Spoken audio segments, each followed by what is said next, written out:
Oh, camera's working, huh? Good morning, everyone.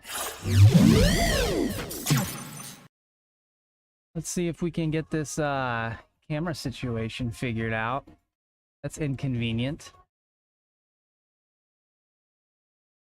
How's everyone feeling this morning? Turning it off and turning it back on again.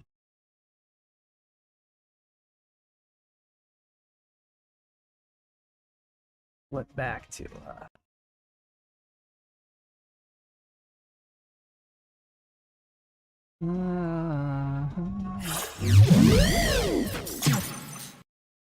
nothing, no camera. That's awesome. We love that. We love that a lot. Oh, how's everyone feeling this morning? How we doing? Ready to make some trades, make some money?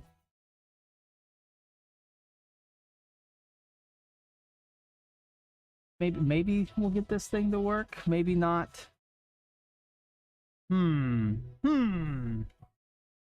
like we're gonna have to just rip it with no camera today. You don't get to see my beautiful face.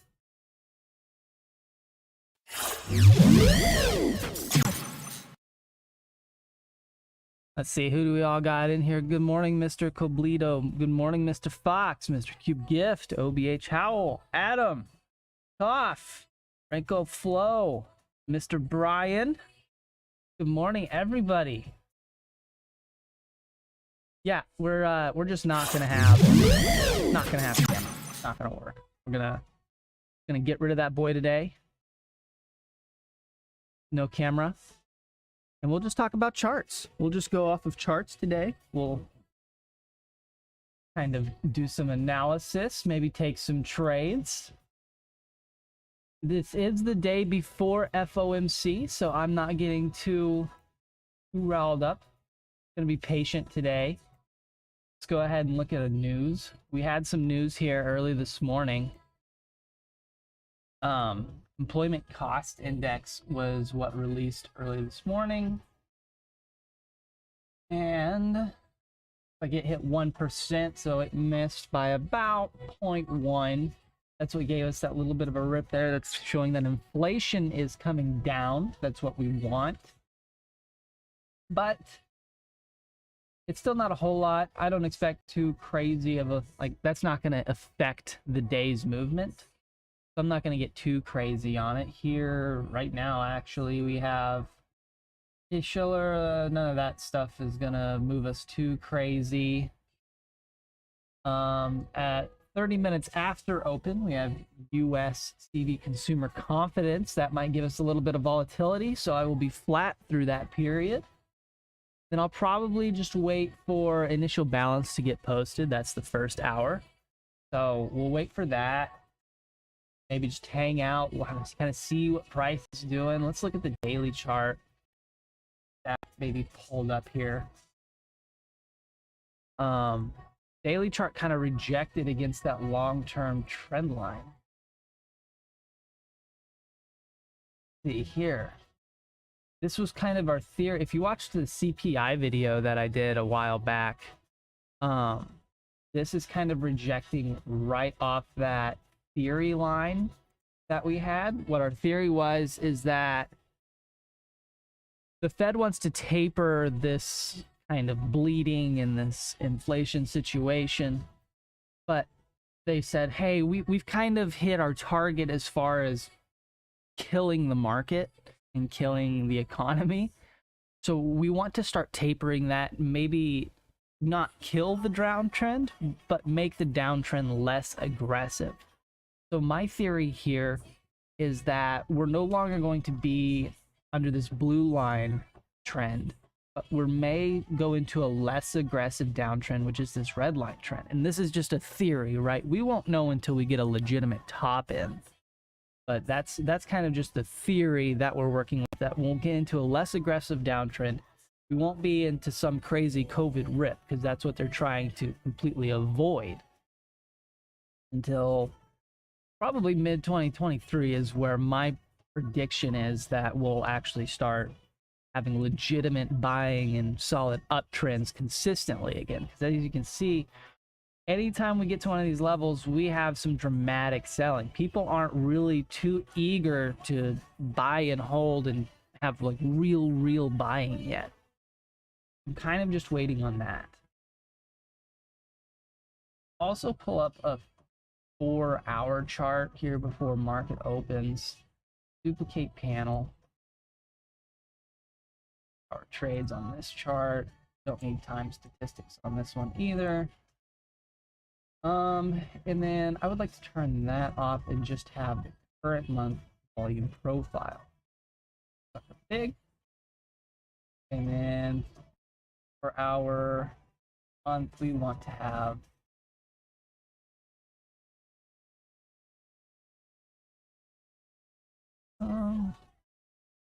link this chart.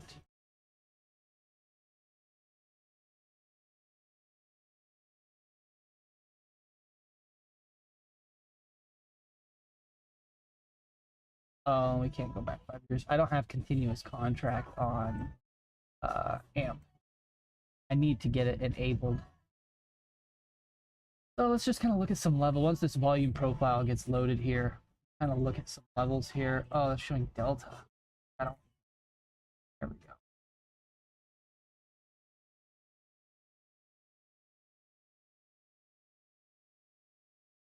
go. We'll let that load here for a second.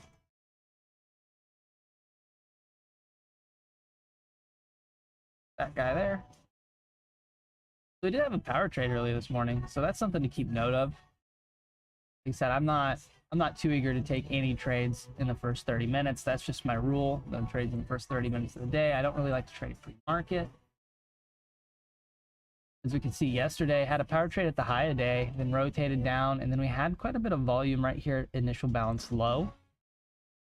But as you guys know, once we start kind of grinding initial balance low here at the bottom, I don't really like playing once we start disrespecting initial balance low like that.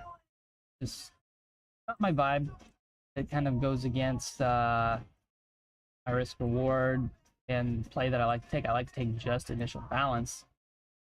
And so if we're not going to respect initial balance, how am I going to take a trade, you know? Delta was all sorts of funky yesterday too. Like I said, we didn't really get like a nice green delta flip. We had an okay delta, but it wasn't super heavy green, and it was also kicked in way past initial balance, right? We flushed initial balance pretty hard, and that's usually a sign that there's going to be some indecision in the market if we start grinding initial balance like we did. So like I said, that's just kind of my sign to stay flat. Oh, by the way, will your live stream be posted on YouTube for review? Yeah, I'll just leave it up so you can go back and watch anytime.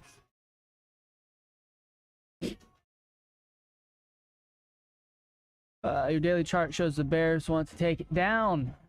Yeah, only looking at TA, yeah, it kind of looks that way just from the trend, right? It looks like it's probably a good short zone.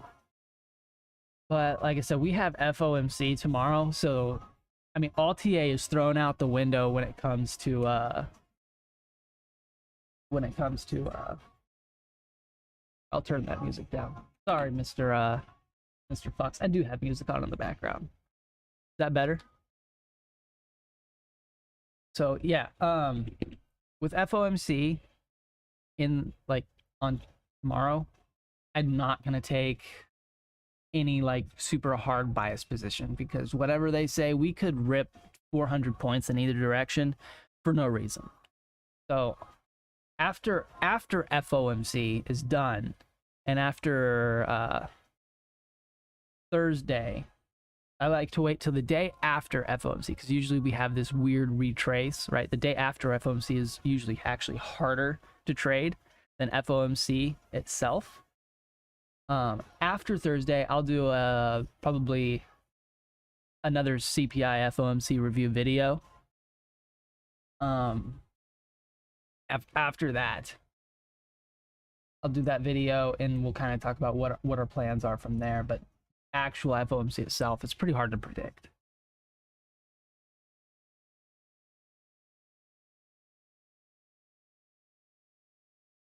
Hey, good morning, Mr. Decoy. Yeah, news power trade this morning. And then good morning, Mr. Simon.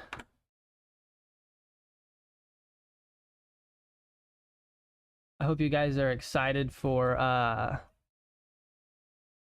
the trading journal and monthly review that we're going to do in the Discord. Sam's in charge of that. That should be a lot of fun. We're going to talk about what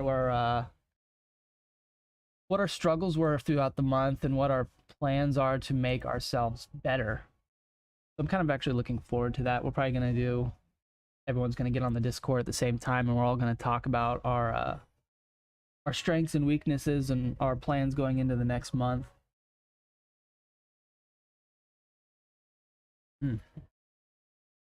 That's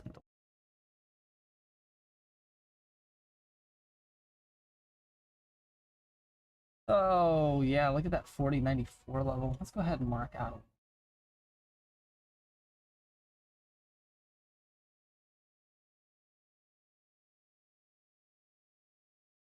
Mark out 4092. Oh, 8.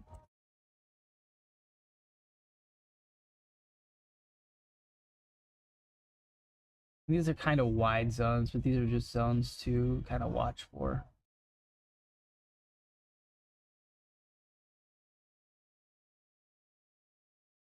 That's what we're now looking at, this kind of volume-ish area here.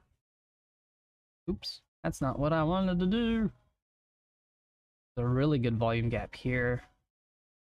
Yesterday's rejection area, but since that's within yesterday, I really don't want to look at that too hard. Volume gap there. 4045 level. I'm actually not going to mark that. We'll just keep that in mind. Wish I had my continuous contract. That would be convenient. I wonder if I can pull that up.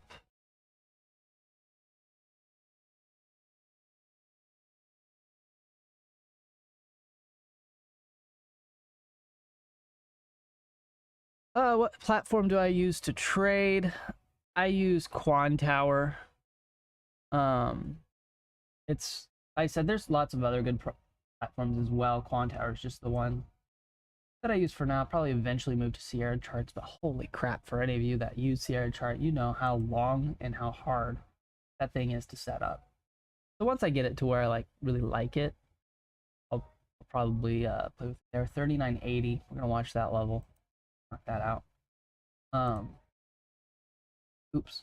No, I don't want that line. Line. Make you smaller and make you yellow. Yellow is my level of interest line. Why is my ticker EPH and not ESH on PQG/AMP? The ticker comes out EPH. See, it's still the E-mini S&P 500, and then it's the March 2023 contract. I don't have continuous contracts set up on my AMP. I need to get it done.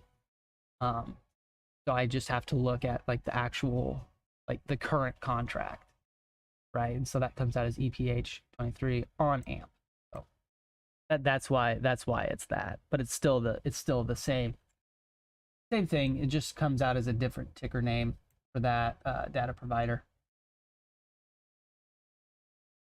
Ooh, what is that? 39 hundo. We're gonna watch 3905 to 39 hundo.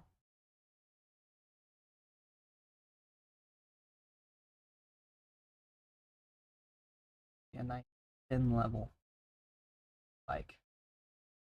And I'm looking at these volume gaps right here, right? And then I'm also looking at the 4-hour kind of support and resistance lines. And they're not exactly super clean, right? There's not super solid rejection. That's why that one's just a line. It's hey, this area is gonna have a little bit of volatility. This area here might have a little bit of volatility. We've had some support, resistance here in the past, some support here in the past, and it's not a level I'm just gonna take a trade off of. like, I'm not just going to blindly take that trade. It's just an area for me to like watch, kind of. If I have initial balance or something happen in that area, then I'll really be like going to take it. I'll be like, oh wow, this is going to be a good zone. We have initial balance right here. There should definitely be some rejection.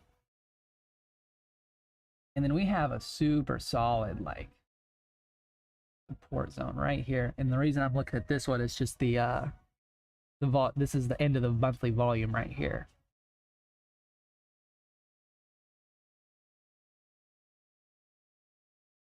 So we're gonna mark out that one.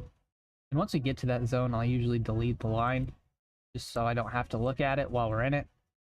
But just more of a reminder that, okay, pay attention, stupid idiot.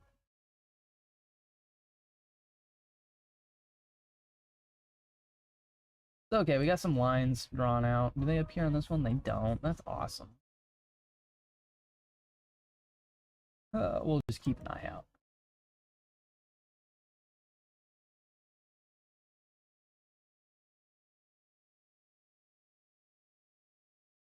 Settings.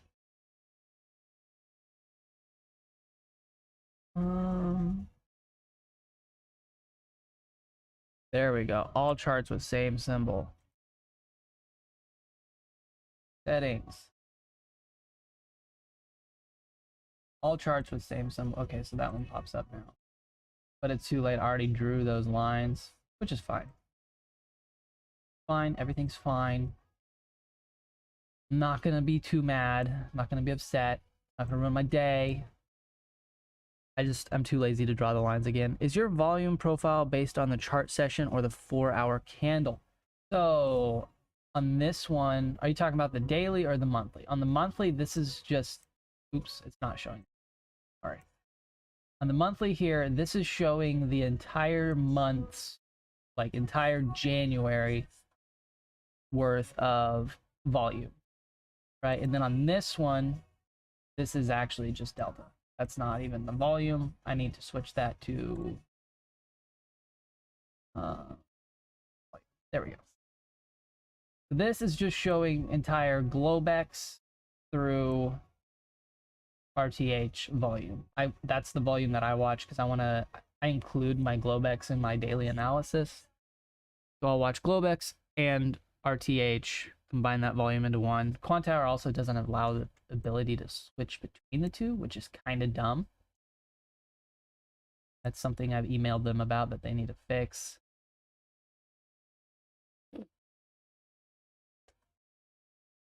Oh, and then here's NQ. I will probably take NQ trades today, but I'll probably take, let me rephrase it. I'll probably take only MNQ trades. Refresh charts, maybe it'll update drawings. Mr. Decoy says charts, we can hit the refresh button, but I don't think, because I drew them, I don't think they'll appear. Yeah, they're not going to appear because I drew them while it wasn't linked.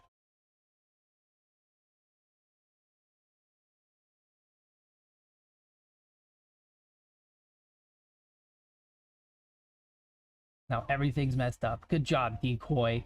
Gosh darn it. It's gonna take forever to load now. Nah, it shouldn't be too bad. Is Globex just slang for markets that are active globally outside the New York trading hours? Pretty much. Like that's the time frame between like, so there's the Asia Open, and then there's London Open, I guess, and then there's the New York trading session.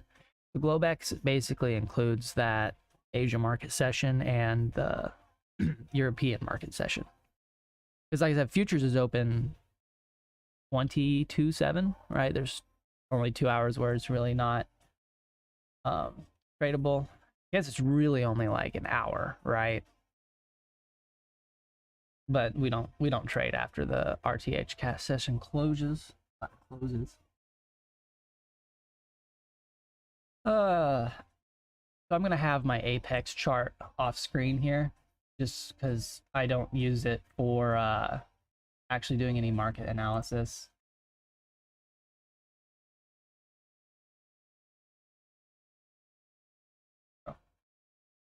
So I'll have this just off screen right here. I'll let you guys know if I'm entering a trade, and I'll pull this chart on screen whenever I do get ready to enter a trade. But I don't, like I said, I use my AMP for my data. So basically, I use AMP for my data, so I'll just have AMP up all the time, and I'll watch it for everything because rhythmic data is trash. And I'll just use like an Apex chart just to do my entries and be able to move my stop and take profit around while still seeing market structure, you know, so I can just move it right there above the wick. But I don't actually use the rhythmic data. That noise happened and I don't know what it was.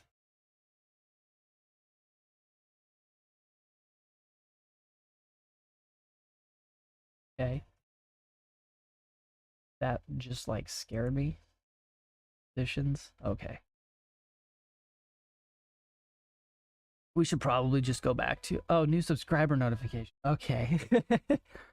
It scared me. That I was like, did I just accidentally mark it into something?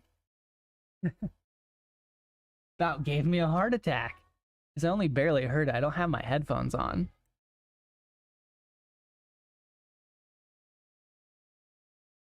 Well, thank you for subscribing, Sam. You gave me a heart attack. But welcome to the fam. Be sure to join the Discord. There's a lot of cool information in there. Woohoo, strange noises. Does that not kind of sound like the order entry sound for Thinkorswim for any of you old people out there?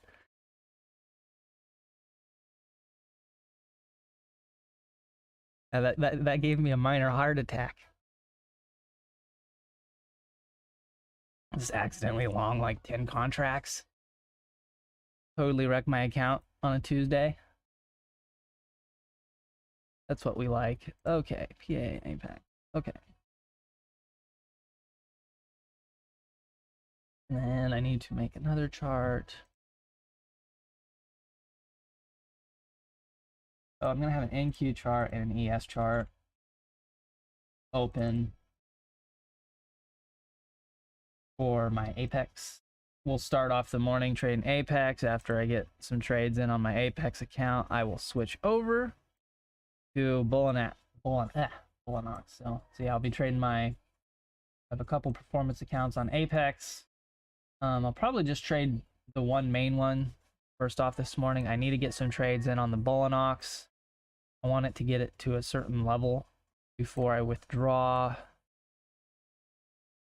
31st. I think I got one Bullinox account that's it goes active to withdraw, I think on Thursday. So I want to get all my trades done because I can request a withdrawal the 1st through the 5th. So I want to get that one done so I can request its first withdraw this week. Because I haven't been trying too hard on that one, and I want to get it at least past, like it's past the threshold, but I want to get like an extra little bit past that threshold so when I withdraw, it's not like actually digging into my drawdown capabilities.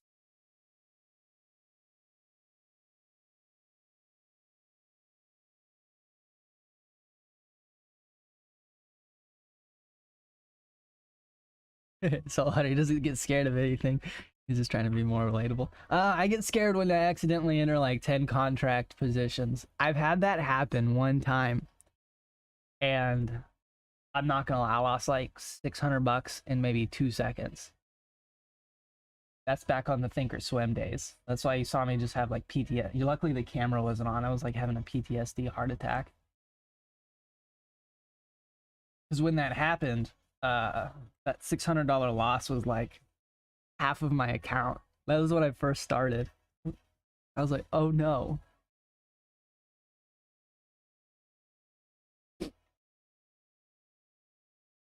Migrating over because you use Quantower and want to improve your reading of cluster charts. I have a video on cluster charts, and then again, if you join the Discord, I have a whole, actually I don't know if I have a breakdown of that in, I do. Yeah, we got kind of a breakdown of footprint charts in the Discord as well. I should probably elaborate on that one a little more too. So yeah, like if you join the Discord, we have all sorts of different channels that kind of relate around different sorts of stuff that we trade, right? There's a few of us in there, and we'll just post different information that we use, power trades, volume profile, all that sorts of stuff. Actually, the volume profile is funny because I just posted Trader Dale's video, because honestly, that's the video I watched when I started like learning and everything, and it's such a good video. Like if I make a video over volume profile, I'm literally just going to be regurgitating exactly what Dale says in this video, and he does such a good job in explaining it that I'm just like, we'll just watch Dale's video. Like it's going to be better than anything. Like it's more in depth and better than anything I can tell you. If I were to make a video on volume profile, I'm just going to tell you the way I look at volume profile, and it's not really as in depth as Dale's video here. Like I said, I'm not like weird competitive and everything. I'm not weird or competitive or anything. I just want to like help everyone learn. I'm trying to create a space where everyone can get together and learn and talk about trading and have it be like a really like educational community. Because when I started, like, I don't know, I followed a lot of the wrong people. Like when I first started, I think I followed like Warrior Trading and those guys, and I was like, oh, this is legit. And I was like, after a while, I was like, oh, these guys are. So it's just hard to find like good quality information. So trying to create a space where everyone can get good quality information, and all that information is out there for free. It's just learning from people that you know are doing it. So that's kind of what we're trying to create with this community here. It's just a good place for you to get your information and kind of talk to other traders about like what they're doing and what works. You know, we're not going to tell you how to trade a specific way either. We're just going to give you the tools you need and that we use to be successful on your own, without having to be like, hey, what trade are you taking? Like, it doesn't really matter what trade I'm taking. What trade do you want to take?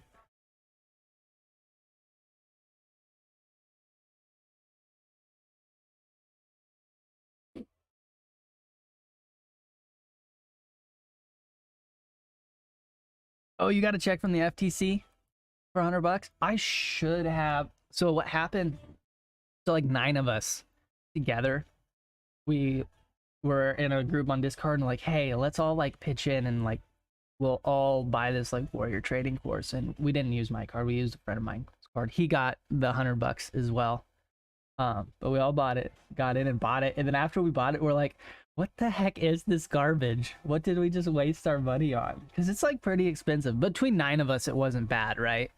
But we're like, this is literally just regurgitated super basic information, and kind of the scam that he's doing though, and it's kind of brilliant in a way. What he's doing is he gets thousands of people on his stream, right? And then he finds these super low float penny stocks. He's like, hey, I'm gonna go long. Meanwhile, he's already long, right? I'm gonna go long. And then he says, I got long. And then everyone else gets long on that stock as well, right? But it's low float, and all these people are getting long with like leveraged accounts. So you get long in this super low float stock. You get a couple thousand people going also long on these leveraged accounts. All of a sudden, all this volume comes in. It's going to pump real hard. And then as soon as everyone gets in, he gets out and then says, okay, I closed my position after everyone went long. And he was using those people to like kind of manipulate markets in a way. And that's what the whole FTC deal was about. He's like, it's literally market manipulation. It was brilliant. Like, I give the dude mad props. He has a fantastic, like, he crossed his T's and dotted his I's, but he got caught on that one. I'll give him credit. Like, I haven't been on their website in a long time, but when I first started, I used their website to learn like all my terminology and everything. And they actually do a good job of like breaking down the terminology to understand like you're 5 years old. And to me, when I was a new trader, that's what I needed. So I'll give him props there, but yeah, still kind of a slime ball. The market is open. probably going to be a really weird first 30 minutes. So like I said, I'm just going to be chilling. You can see the big orders coming through here on the big time and sales. So this time and sales here at the bottom, this has the 100 filter in. So anytime we get an order that's larger than 100 contracts, which is a lot, it appears here. And then this one's just kind of the raw one. And this is just to see the market buys and market sells and kind of the rate that they're coming through at.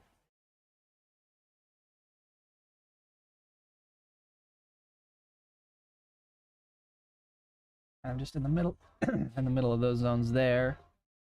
Pull the cord back up.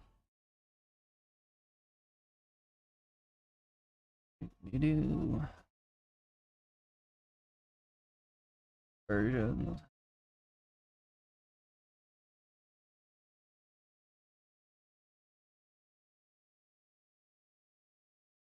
I'm gonna post some levels here now that we're open.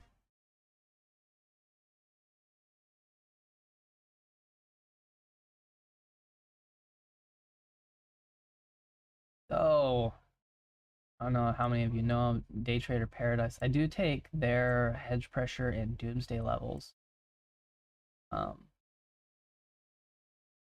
That's what these pink lines are, and the blue line is here. I'll kind of show their platform here in a little bit. After this kind of market trading session, I'll show you kind of what they are and why I use them. They have a bunch of stuff that they do, but specifically I like the doomsday bands. I've done some back testing on these and they're actually pretty accurate, so I like them. Hedge pressure, kind of hard to take a trade directly off hedge pressure. It's more of I use it more of a bias on the day, right?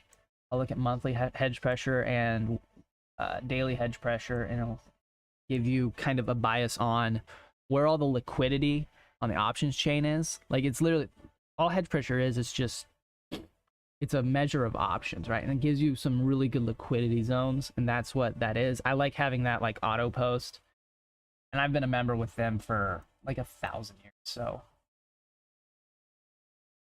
I've been with them for a while. Can you trade without them? Yes. Do they give you an edge? Also, yes.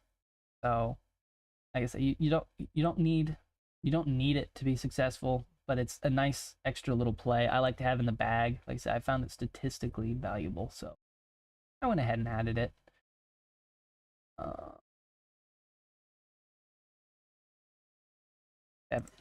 HP has not posted yet. Oh, there it is. Copy image. 4045. Oh, what's on my? All right, so we're right here at the liquidity zone. What I'm actually gonna do is actually setting up for a nice range day. So I'm probably gonna play initial balance, rotations, and I'll kind of look for these doomsday bands for entering trades. Just the way, so basically it's showing that we have liquidity right in the middle of the market, right where this volume is as well. And then the doomsday bands, what they show is breakout zones, right? Like, these are the deviation average of how far the market should go and shouldn't go. Break of those levels usually means that we're going to have some sort of massive trend up day or trend down day, sell off type thing. So kind of what I use it for, at least.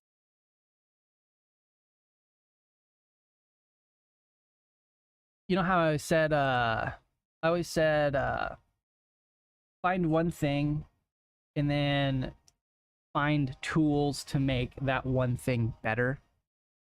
That's kind of what I use it for, at least. I use those doomsday bands and I try to line those up with initial balance to help make initial balance statistically more valuable, I guess. That would be the correct term.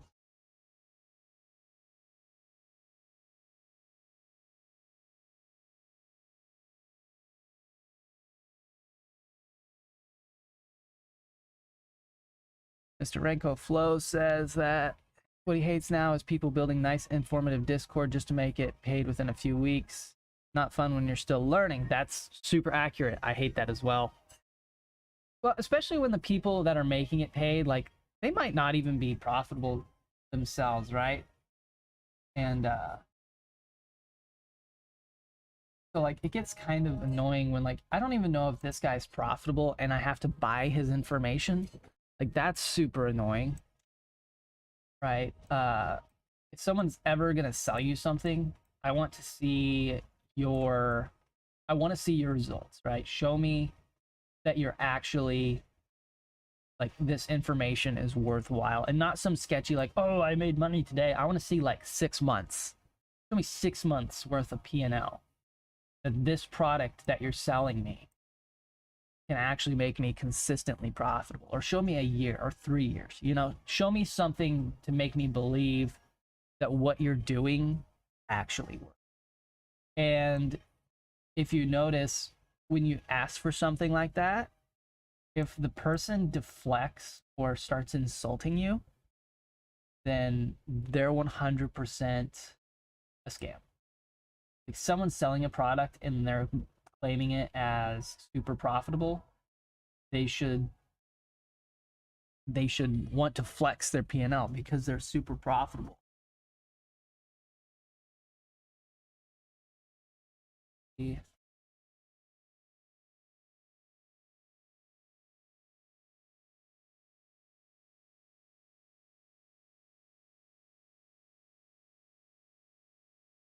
So yeah, the purple bands here, those are from DTP. Those are the Doomsday bands, right? I got them for ES and NQ. Both ES and NQ are opening right under hedge pressure, which is generally a little bearish, but like I said, this is just a big liquidity zone, and seeing that liquidity zone in between both Doomsday bands, that almost gives me more indication that it's going to be more rangy. NQ looks a little bit more bearish. So kind of just hanging out. We'll see what the first 30. We do have a news release right at the first 30-minute mark. So I'm more short bias. I'm short to range bias for the day. And then we'll see what initial balance looks like, and then we'll have a really like firmed bias going in. Like I said, that news here in 30 minutes, I don't want to get too ahead of myself.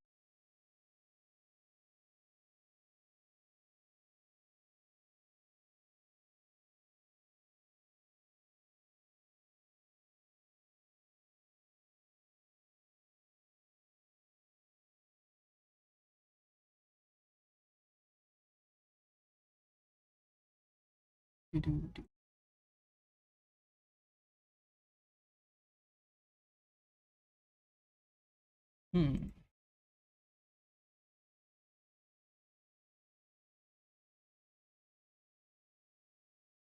Decoy says, yeah, he's always thought exactly, if this guy's actually profitable, then why is he selling a course in Discord for an absurd price? That's true too. Like, why would you need to sell some? I mean, there's some certain things where I think it's acceptable to sell. Like if you're actually selling like a let's say you come up with like a platform or like a product that like automatically posts levels, kind of like DTP or Order Flow Labs, like those two guys. Those situations, I feel like it's okay to sell because like you're actually selling like a product, right? You're selling something that you would use, something like you can use to like improve your trading throughout the day. And both of those guys are like actually like those guys have proven profitability. And also Overflow Labs and DTP, like both those guys, if you ask them like, hey, show us like a historical like P&L, like prove to me that this is profitable, they will. They'll straight up just like show you like, hey, here's like a 3-year P&L. And it's like, oh, okay, you guys know what you're doing. All right, I'll take it. Order Flow Labs does rock. I like those guys. I don't subscribe, or I don't buy their stuff anymore because I feel like what I got now, just with my own analysis and my own kind of strat, I don't need them necessarily, but I feel like they're a great tool to have if that's kind of the way you like to trade, right? So I love those guys. They're all really smart. They're really cool. Like in the Discord, I actually have you yeah, so DTV Matt was doing a 20K. He was gonna give 20K a 20K account to anyone that that showed him like a, I think he wanted a 3-year P&L. Show me a consistent 3-year P&L, and then I'll give you a 20K account to trade with, and then we'll do like a trading competition, but you'll use my money to trade. He sent it to a few YouTubers, and none of them replied. I thought that was kind of funny. Someone replied, oh yeah, Mr. Sam, sorry to interrupt your flow. I have no flow, so don't worry, big fam. We're just chilling. But you have a pressing question. How do you use AMP and yet trade on your Apex account? Just been paying 50 months for the fully featured quant tower. So that's a fantastic question, Mr. Sam. And what's awesome is, I'll flip it up over here too. So as you can see at the top of my screen now, there's two different, so Apex quant tower and, or like just regular quant tower and AMP quant tower are two different software programs. Quant tower has a specific program that they made specifically for AMP users so that they can get all of their like features and stuff for free. And then there's the just regular version of quant tower where you can buy separate features and use them for prop firm accounts. See, now we're back on the AMP quant tower. And so basically what I'm running is I'm running two different quant tower software programs right now. So I have my AMP one with the CQG data and everything that's actually reliable and you can use and shows the correct information throughout the day. And then on the other one, I have just the Apex charts and running the Apex, kind of the free version of quant tower. And the thing with it is like you have to use rhythmic data for Apex, Bullinox, and a lot of these eval accounts, and rhythmic is hot garbage. And I will say that. I don't care if they come and find me and they want to yell at me. I'll yell back at them at their face and I'll tell them, I have no idea what's going on with your data feed, but it's the most unreliable freaking thing that I've ever used in my entire life. It's so bad. So because of that, I'll use my AMP to basically do all my charting and watch throughout the day. And maybe sometimes I'll take trades on my personal account. I'm not going to take trades on my personal account this week. It's FOMC week. No need to risk any of my capital there. I've had a great January, so I'm chilling. So I'll just trade these prop firm accounts. Like I said, I'll trade my Apex account, my funded Apex accounts. I'll trade my funded Bullinox accounts, and we'll just kind of hang out and trade those. Like I said, I'm not in any I'm not in the situation where like I need to make money, right? Like I have my accounts passed. I don't have a subscription date. Actually, I do have some subscription dates coming up for some more Apex accounts. Apex allows you to have like up to 20 accounts, so I'm always adding more, right? But I don't trade those until I'm actually done trading my real accounts for the day. I'll trade those in like the afternoon or kind of sling them on some news. I get them for like 20 bucks at a time. I'll do like the 80% off deals, and maybe I'll pick up a few Apex accounts here and there.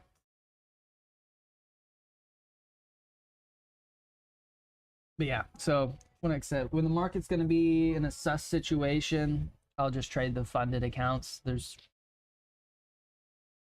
no need to like risk my my personal account, especially when things can be really volatile and choppy. I don't like putting things at risk. And like I said, if the thing doesn't happen, if the trade doesn't happen either, that's totally fine. It's been a fantastic January, so I'm just kind of chilling.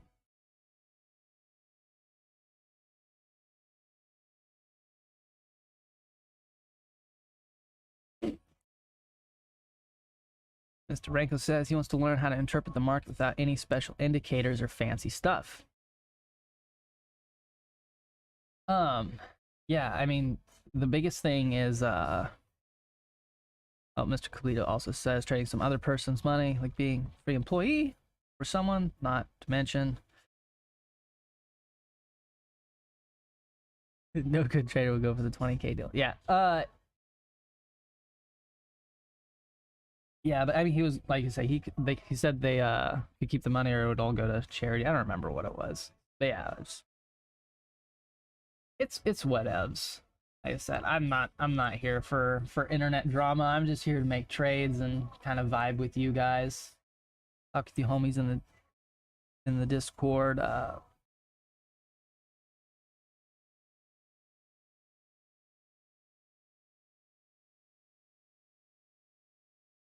Do.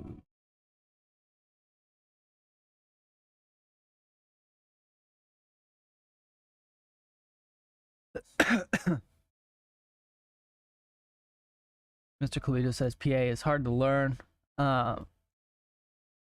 It is actually pretty hard to learn, and a lot of those people that tell you they're purely price action traders, there's some people out there that can do it legitimately, but like I said, a lot of the times you'll find that maybe they'll be a little inconsistent because, like, I don't know, price action can be funky sometimes. And also, the price action is a very vague term, right? Like, someone will tell you, I trade purely price action, and then like draw some lines on their chart, be like, oh, that's not really just price action. Incorporating there, you're using other stuff as well. Everyone adds stuff to kind of give them an edge. Like I said, I use pretty much only initial balance plus these DTP levels, and then I'll throw some stats on top of initial balance, and then throw some delta on there, time and sales on there, volume on there, to kind of see what the vibe is on the day. So as you can see, we're still here kind of grinding this edge pressure area, good liquidity zone. I'm just kind of chilling.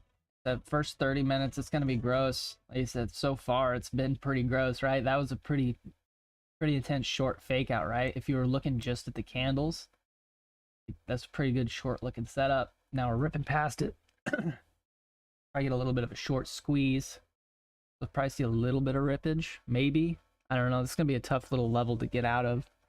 Then right above that, we have another level of support. The news comes out in 10 minutes, so we'll see what that does.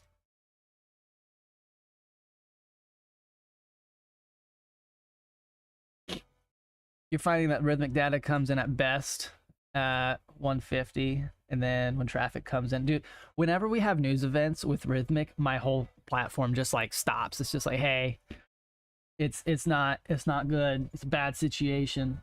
And then what's also annoying is, like, I like to look at a lot of historical data. Like, I pulled up this monthly chart, this monthly volume profile chart, right? Well, what if I want to look at a couple months back, or want to look at some yearly stuff?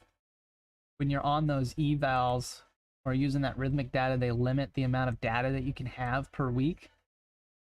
And if I pull up one of those like big, like longer term volume charts, like there's all my data for the week right there. So it's like, oh, well, that's lame. And I get it, like Apex and Bullinox, they have to pay for that data that you're using, so they want to put a cap on it so people aren't just pulling a ridiculous amount of data. Because like we pay the $12 a month for data, like they're paying, you're subscribing to them for some sort of price, and then in that subscription is also your data fee, right? So they have their margins they have to watch out for, so I get it. It's still kind of dumb though.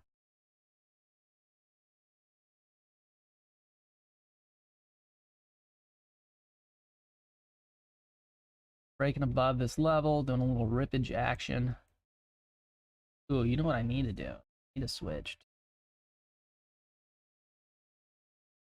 to MNQ on my...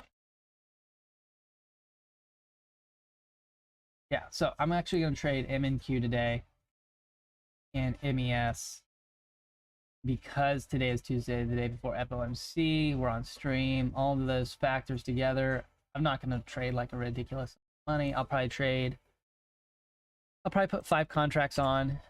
Not right now. I'm not taking a trade right now. But when I do, I'll probably take 5, target 10 to 20 points. We get a good level to go in. Doing a little bit of selling now. We broke that overnight high. Still just kind of chopping around this 8 level. So like I said, chilling. We're on chill bill mode right now. Max chillable vibes. Oops, that's not, there we go. Okay, so I got MES pulled up as well on the other chart. Not a terrible, like, I don't hate the short right now. It's just too early in the day. Lots of fake outs happen this time of day, but that's a beautiful looking short. So if you got in, good job. That's a good looking situation. I'm just trying to stick to my rules, especially now that we're on stream. I gotta be accountable, right? Can't just be breaking my own rules. Caught in 4K, right? As you can see so far this morning too, it's been pretty red delta. We had one decent green delta candle, but immediately selling again. Not delicious.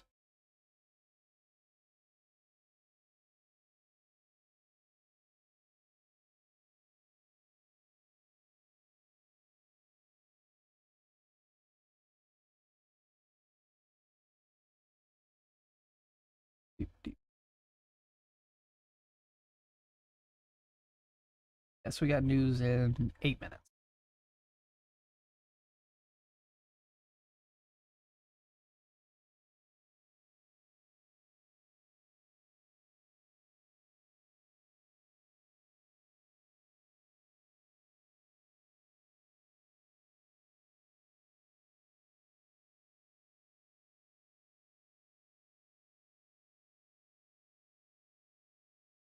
Mr. Sam says, good point, maybe you can get slightly faster if he reduces how many loads or how many levels he loads on the heat map. Well, that's the thing too, like you don't want to have to sacrifice what you like using, right? You don't want to have to make that kind of,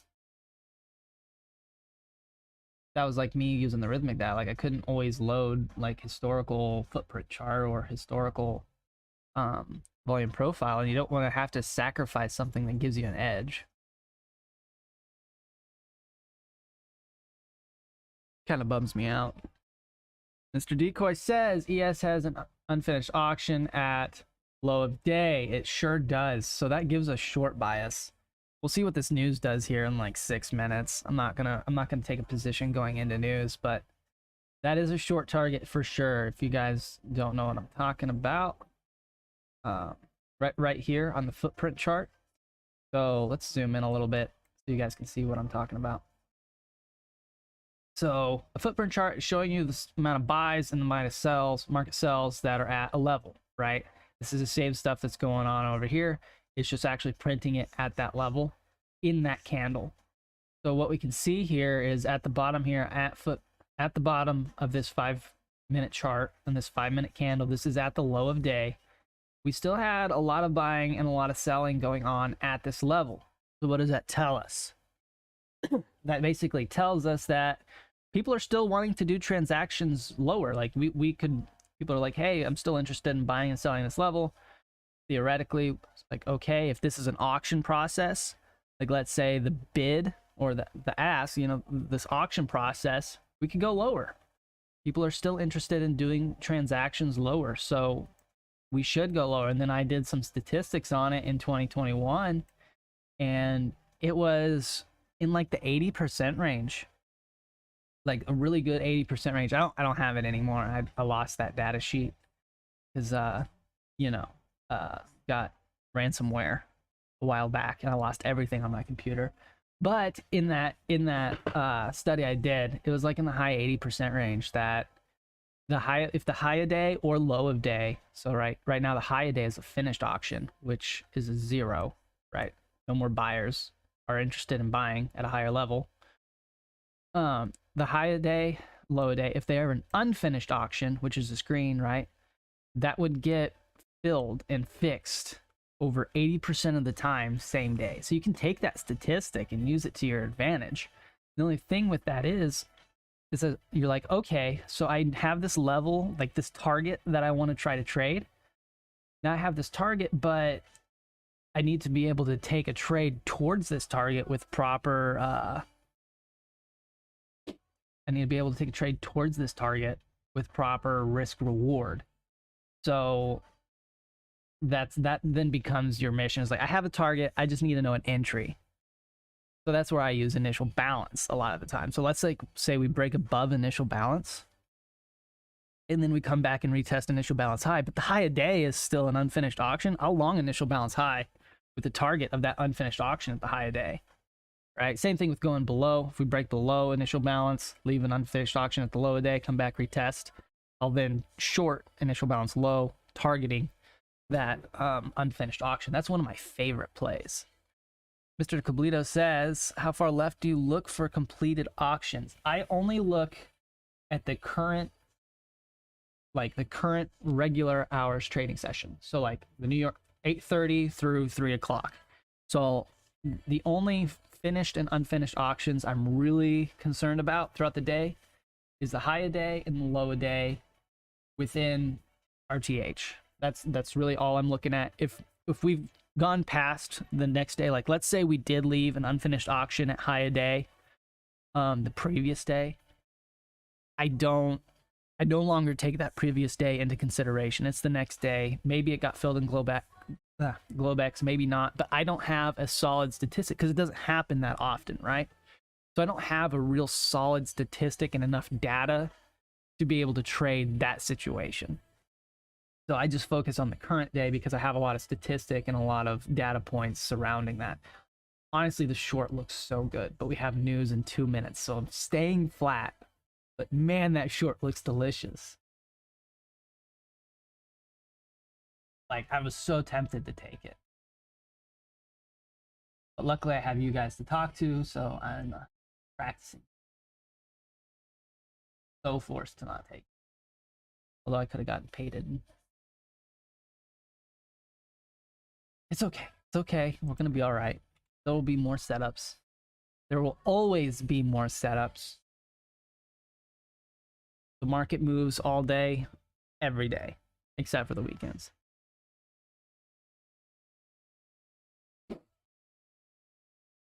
Hey, GG, Mr. Renko. We'll see you in Discord later, sir. Go get swole, go get huge.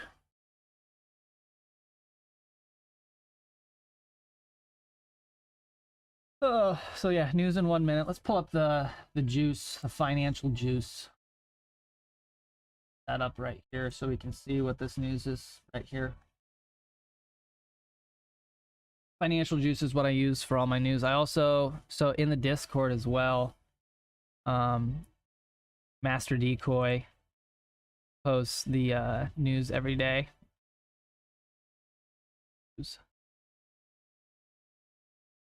Yeah, Master Decoy posts the news every day.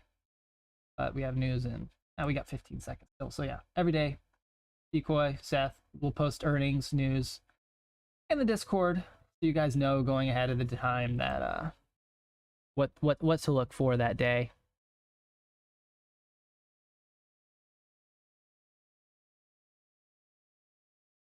Oops, that's not what I wanted.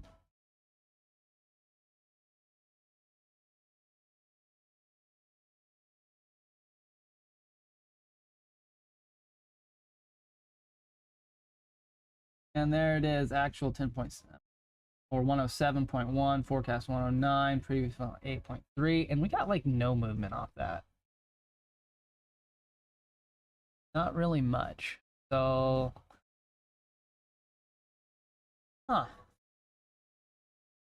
there's actually a lot less volatility in that move than I thought. Then I'm really probably short bias. Now we look for an entry. Kind of disappointing volatility, to be honest. I thought there'd be like a little bit more, but nothing.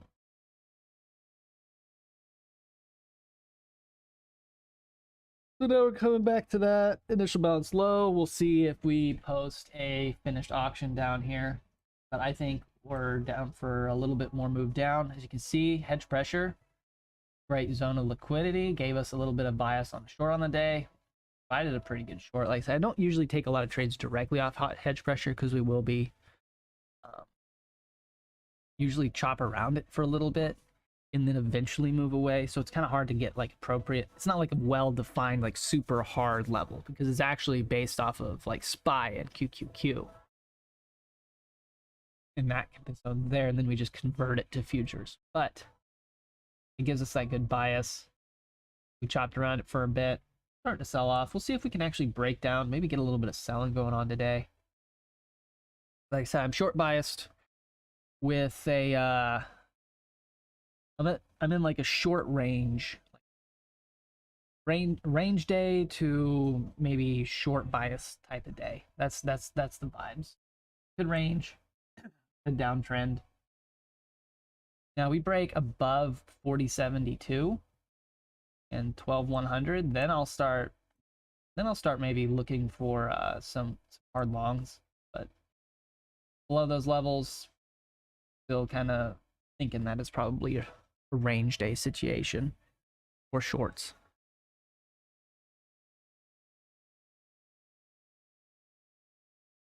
The Fed did say recently that they would ease off tightening, but who knows what is true. Yeah, so in that breakdown we did, it depends on what the next two. So we've had 3 good CPIs in a row now. So we need 2 more good CPIs, CPI numbers, and then they're gonna actually really like that. Basically shows that inflation is coming down and they can really start tapering, and eventually like cut rates completely. So kind of like mid 2023 is when I see all that happening. I say if you want more like detailed information, watch that CPI video that I did. It's still like posted over a month ago, but everything is still going kind of according to that plan, and following everything's still actually kind of following that trend that we talked about in that video. Mr. David, good morning. Thank you for coming to say hi. I hope you're having a fantastic day, eating some banana bread. That's what we love to see.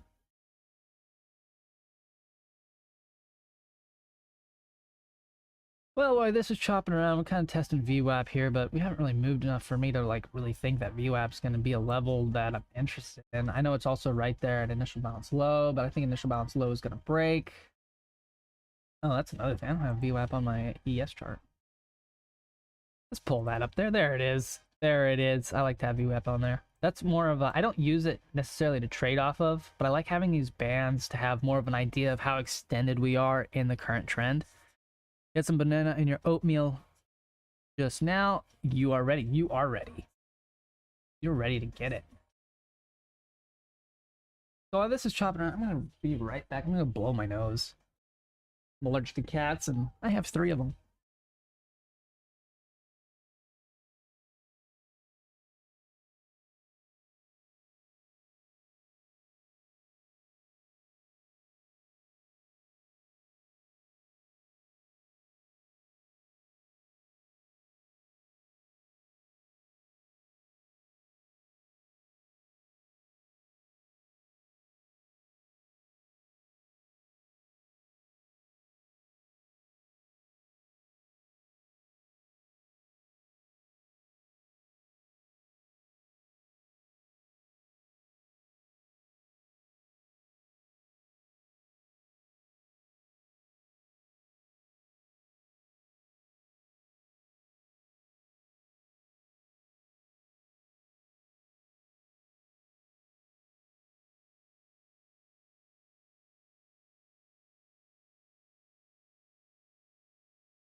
Back.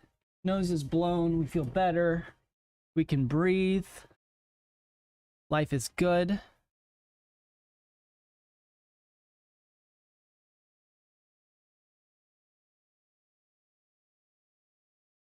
Still kind of chopping around, so our range day is holding some value. Now we have 2 unfinished auctions at the low here. I definitely think we go down. So I'm gonna kind of look for some short opportunities, probably. But still being gross. Nothing super delicious yet. And we got another 20 minutes or so, 24 minutes until initial balance post, so not gonna get too crazy.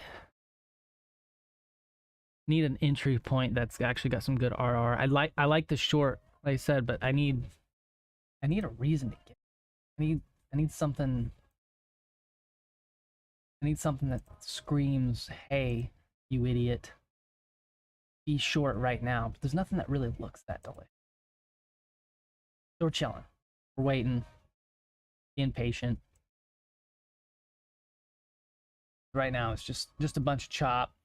I don't want to get caught up in that. We are supporting this pre-market power trade though, so that's something to kind of keep in mind, but it's also pre-market, right? So it has less statistical value. Do I stream market open daily? No, I do not. Mostly I just post videos. Streaming every day is hard. Because I'm not at the chart. I'm not usually at chart every day. I'll be here like intermittently. I'm normally not even at the computer like the first hour of the day. But I figured we'd try it out today, hang out. So yeah, we're streaming today. But I'm in the Discord every day posting my plans and stuff. So feel free to join over there. It's free. Just a bunch of people that like to hang out. But doing a full-time stream thing, I don't know if that's something in the books or in the cards for me. I like making the videos and doing the recaps and everything. So I'll probably stick with that. And I'll probably stream. Doing like a once a month or once a week stream would actually be pretty fun. Like I said, I don't like being forced to like sit at my computer the whole time.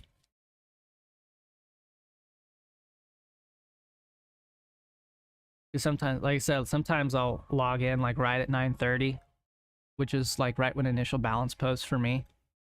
Get on, look at what remove we're getting right there, initial balance, take a trade, and then I'll just be done for the day. Good morning, Sam. Yes, I'm still live. We're hanging out. You getting any good trades so far today, Miss Sam? Sam is the best trader in our Discord, hands down. That's what we're coining her. She's going to be the best trader of 2024, easily.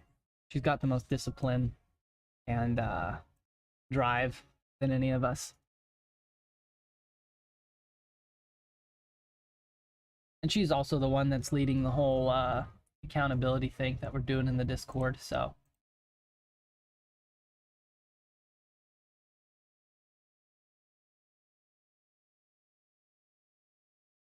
What day are we planning on doing that, Sam? The monthly review.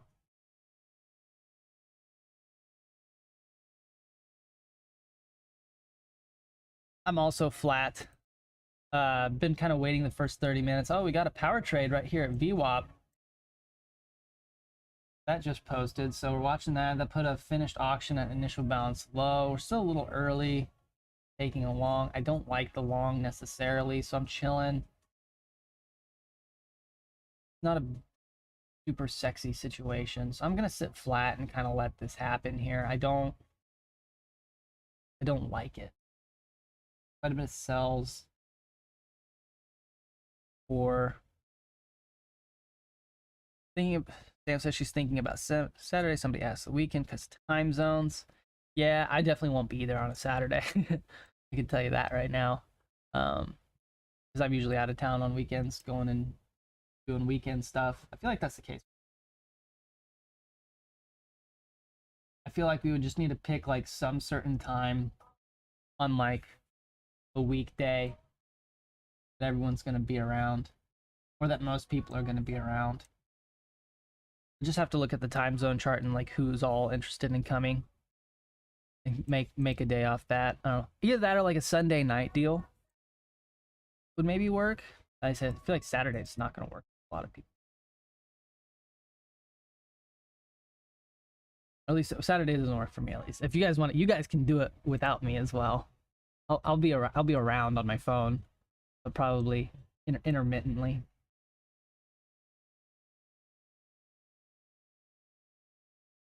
Good Hello, Mr. Hunter. Where are we going? Right now, it's just really choppy. Like, we're kind of waiting on it to decide where it wants to go. Like, as far as zones go, we look at the 4-hour chart. We're right in the middle of kind of all the stuff. Like, we're right in the choppy decision zone. So, nothing, really. Nothing for me as far as TA goes. Just sitting flat. Right in the middle of her, like, we're smack dab in the middle of the high volume area of the range. So may just be a choppy gross day, and that's kind of what we predicted pre-market, right? The day before FOMC, usually kind of gross. PMI and consumer confidence wasn't bad or good. Yeah, it's kind of in the middle. So just nothing delicious now. Yeah. So since you're in charge, Sam, you just pick a time that you want to do it. Um, Pick a time that you want to do it and you're available, since you're the one, kind of running it, whatever time's convenient for you, and then we'll all just work around your schedule. Like, we'll make time to do it when you want to do it.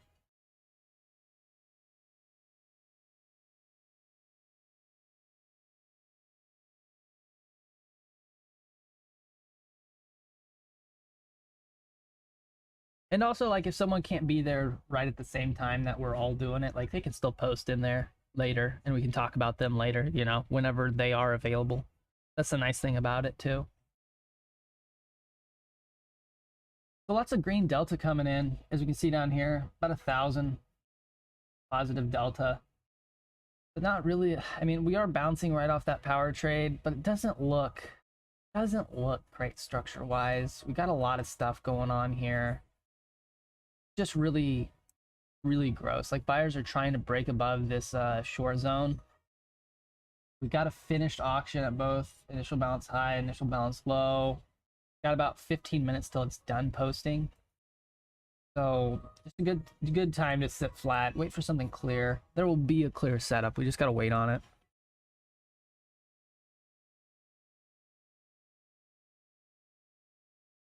I'm almost out of coffee.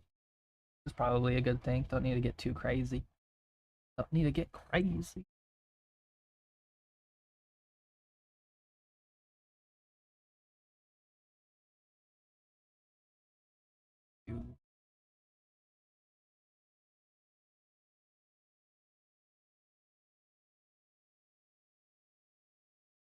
That green delta still holding.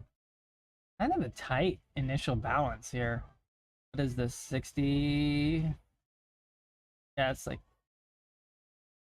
pretty tight. Point like a toiga. 0.56. A decent 80-ish point range. ES is about 20, a little less than 20. Just in gross area. Nothing lines up with anything.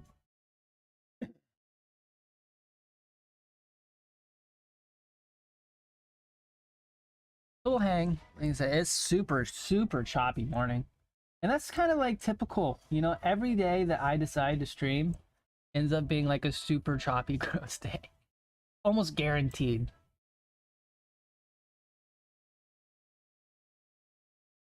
I'll probably take one trade today. It'll be a loss. And that'll be like the whole stream. And be like, oh, yeah, that's great.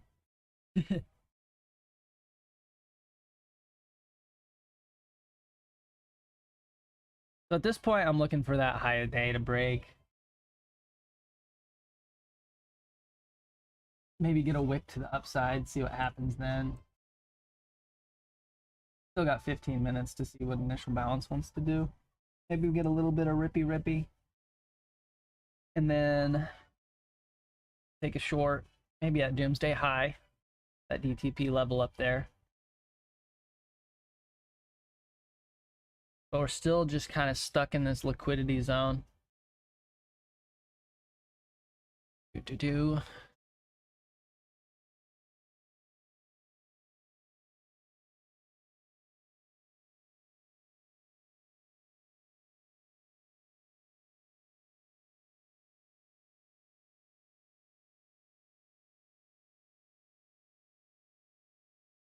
Mr. Solo Hunter says he was leaning towards longs at open, but not sure where we go anymore. Yeah, that's kind of where I'm at right now. We did make a new high a day. Just barely ticked it on ES. NQ has not made a new high a day. Yeah, we had a little. Our bias this morning was short bias with the potential of it being a range day. And so far, it's been pretty rangy, that's for sure.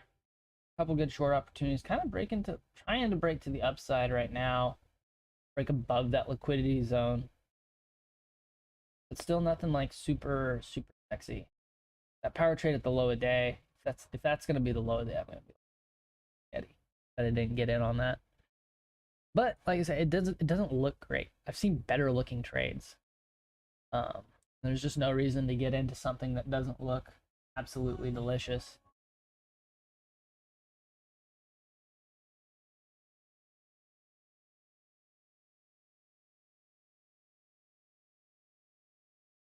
Yeah, it's kind of crazy. Even if I did long, I would have had to sit in that long for like 15 minutes to get the 5 points on ES.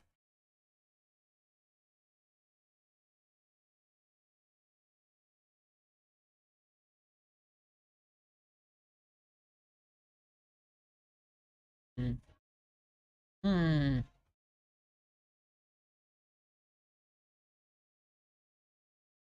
So we wait. Still got another 12 minutes for IB posts. So far, still super choppy. Still super gross.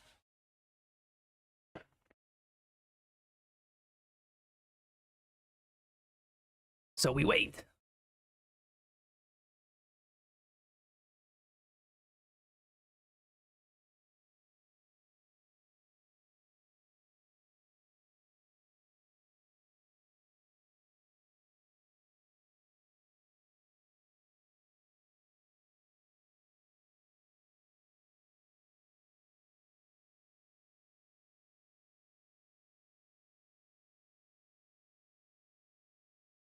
Pushing that 40-50 zone.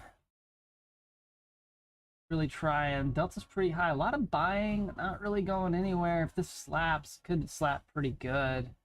Honestly, with how much buying there is right now, not moving us.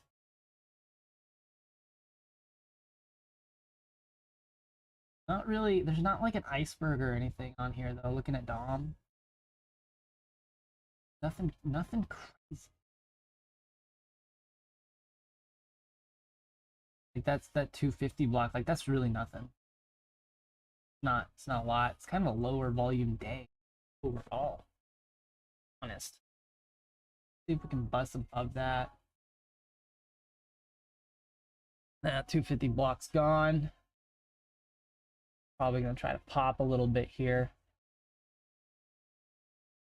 Lots of buying, as you can see, lots of buying coming in on the time and sales. Some big orders coming through at the high up there. So now we got a double top at the high a day at initial balance high. That will break. No shorts until that is fixed.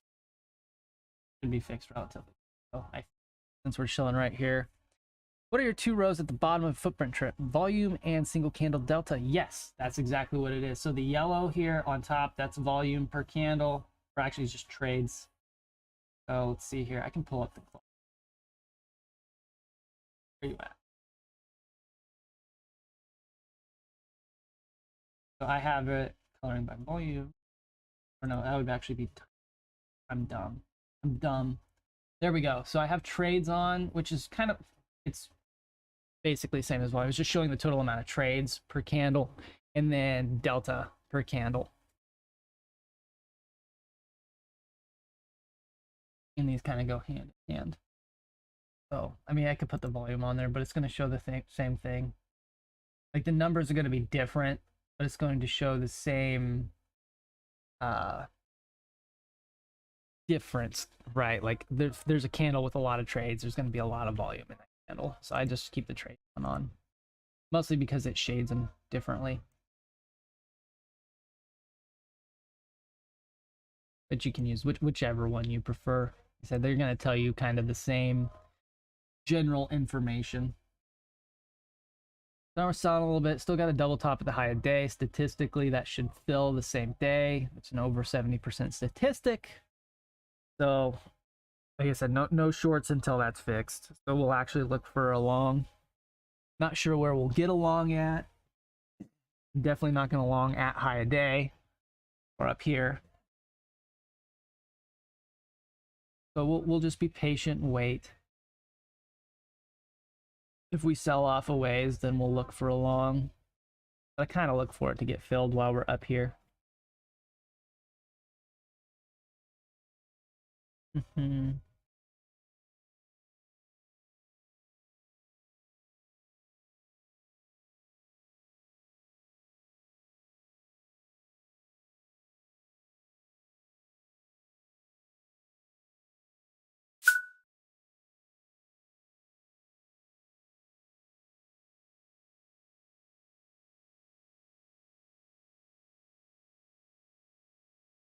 Power trade at the high of day.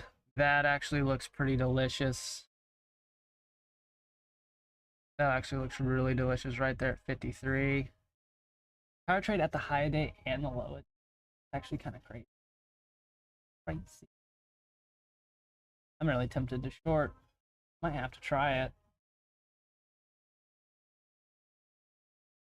Get another push up. See how Delta's still really strong green here? As we talked about in the video, that super strong green Delta. We're not going to short until we see some sellers actually step in. And if they step in way too late, they're starting to step in a little bit now, but not really. Delta's still pretty green. We're waiting. We're waiting. I want to see sellers step in at the high here.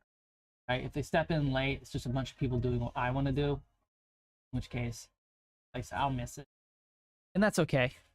I'm okay with missing it if it doesn't look 100% delicious. Notice how we have power trade at the low of day and at the high of day. It's actually really funny. Showing ultimate range vibes. Delta not really.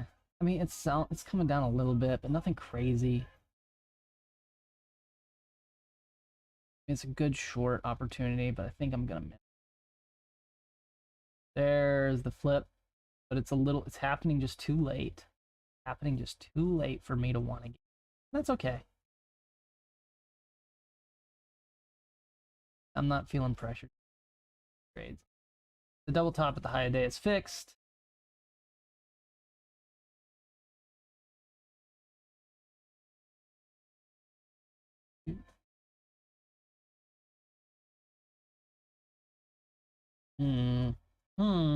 Buyers kind of stepping back in.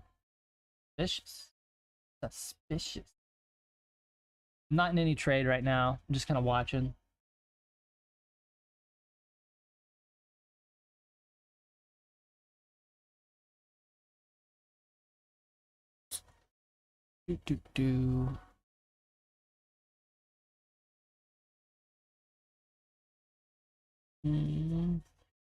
I really like the short.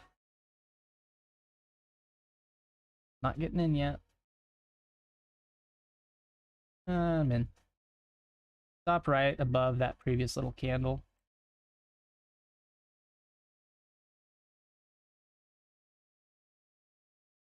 We're just in on some MNQ. I just don't hate this short very much.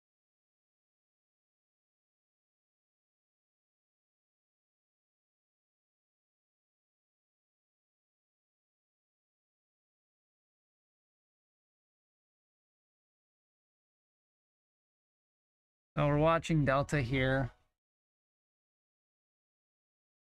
Seeing all these sellers step in. It's not really wanting to sell though. I'm gonna be patient here.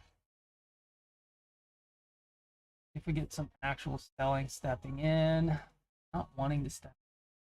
Sellers are stepping in on Delta. Price isn't hard yet. Come on now. Come on now.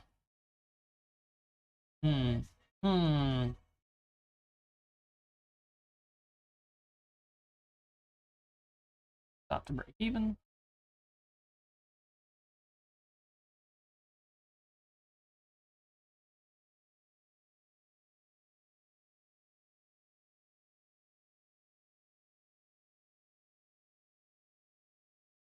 Big selling on the delta. Price kind of going up. That's not the greatest look for us.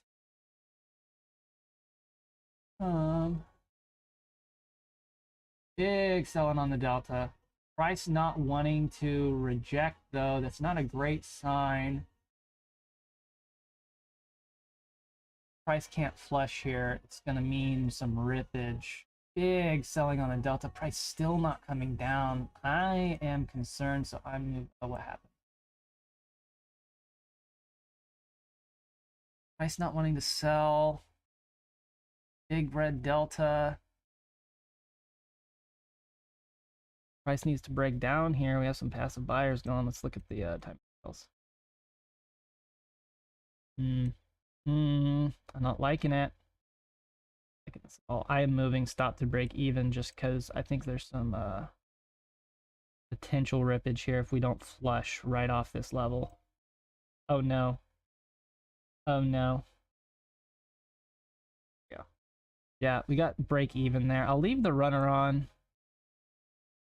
Kind of get rid of some risk here, but I don't like how we have this heavy red delta, but we're not going down. That kind of makes me think that we got some possible rippage here.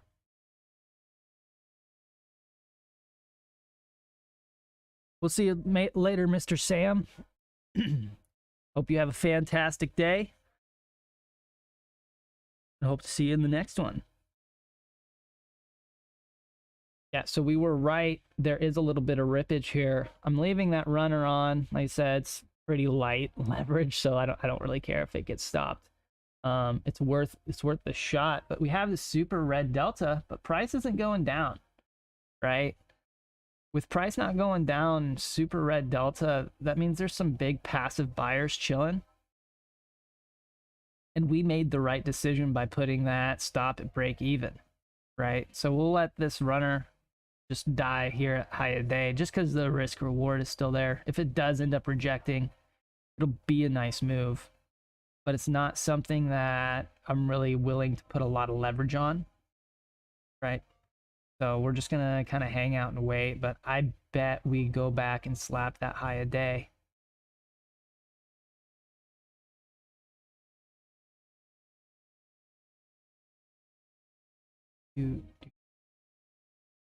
Yep, there it is. We were right. We were right, and we made the right choice by killing our core position so we didn't take a big loss. That was a smart decision by us.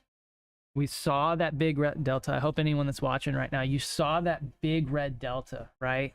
And then price wasn't moving down, and that got me really suspicious that there were some big passive buyers, and that's exactly what happened. Some big passive buyers were sitting there. They weren't letting us move any further down. Once the sellers ran out of steam, boom, flush right back up to the high. I'll move this off my screen, and that's how I use delta to kind of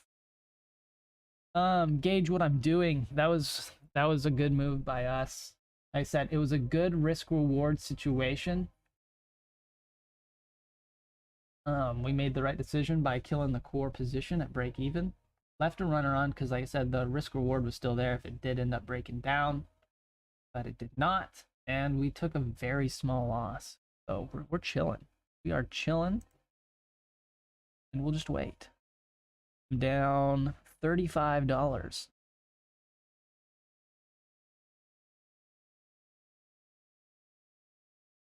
Yeah, so we're only down $35. So we're hanging out. Thank you, Mr. Hunter. Yeah, that's just kind of how I watch Delta to determine whether or not I stay in a trade or not. I'll probably have to clip that. That was a great example there. But that's, yeah, this is what we use. Like, I wanted to see that big red delta, that much red delta, we should have been flushing very hard, right? That should have been an instant 20, 30 point flush. We weren't getting that. So we moved the stop. I was like, hey, this potential rippage here. So now we wait. We're above initial balance high. See if maybe we get some rejection here, but not really. Nothing is doing what we want it to do right now, so we're hanging out. This looks really gross. We're above that power trade. Delta's still green. We had that big Delta push. We're going to hang out. We'll let price kind of move away from this area.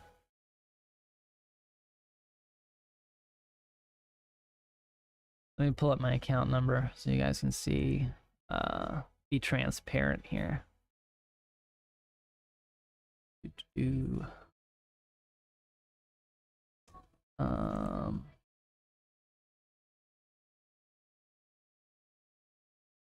to change it so you guys can't see all my stuff. Need a little more. 30. 2. Nope. There we go. Okay.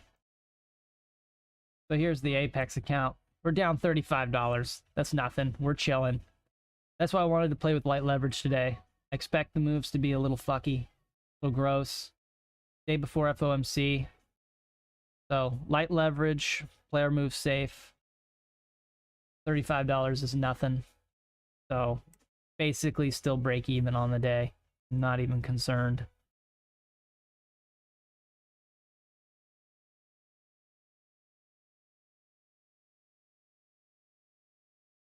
I don't hate the short again, but I'm not going to play a double short in this area with this big volume order here. That buy that came through. We will hang out and vibe. Maybe see if we get a break above. Come back, retest. We get a good delta push there. Then I'll get long for whatever our upside target is.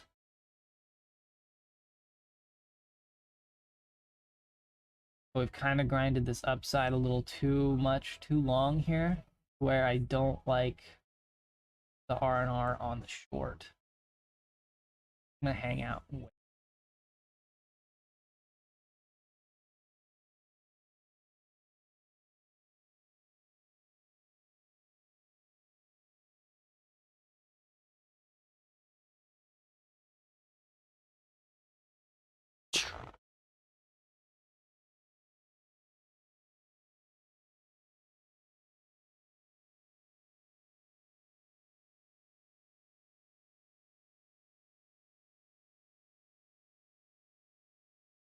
As you can see, buyers and sellers having a pretty good fight here. Delta's pretty much flat. Anything under 50 delta, that's pretty much zero.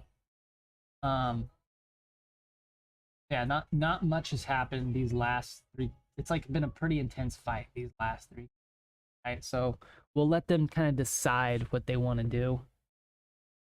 Then maybe make a play, but right now I'm sitting nothing I like.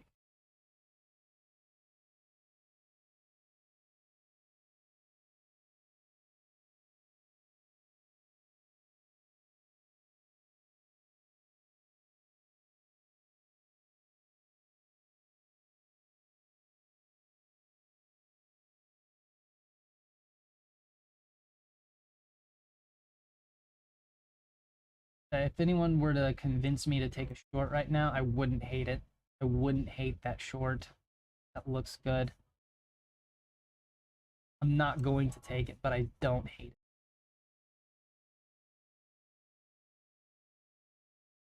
Especially with it being right there, initial balance high. We're getting some delta step in. We'll kind of use this as a example. If it does what I want it to do, you're watching this red delta step in. We should get a flush, but see how we're not flushing? We have all these market sells coming in. The price is still holding up.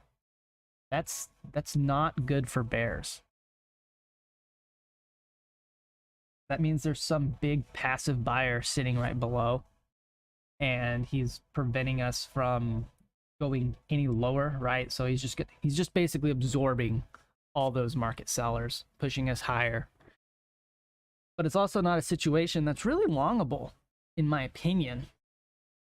The RR just like, it's just not there. So it's not a long situation. It's more of a just don't take the short situation. See, because you could see it happened right there. We had that big red delta didn't move down, so I'm chilling. 12,086 short. I don't hate that zone. I don't hate that zone. But since that'll be pretty high over initial balance, I probably won't be looking for a short there, but it'll be an area where, like, if I had a long, I'd be getting out of a long.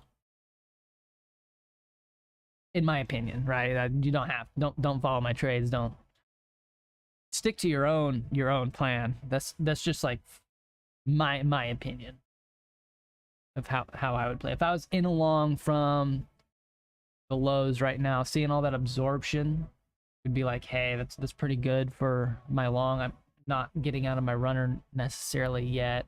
I would definitely be out of a core position if I was in a long right now, though. I would not want to hold a long past this, but like maybe like a 1 MNQ runner, hold to that like 12,090-ish area.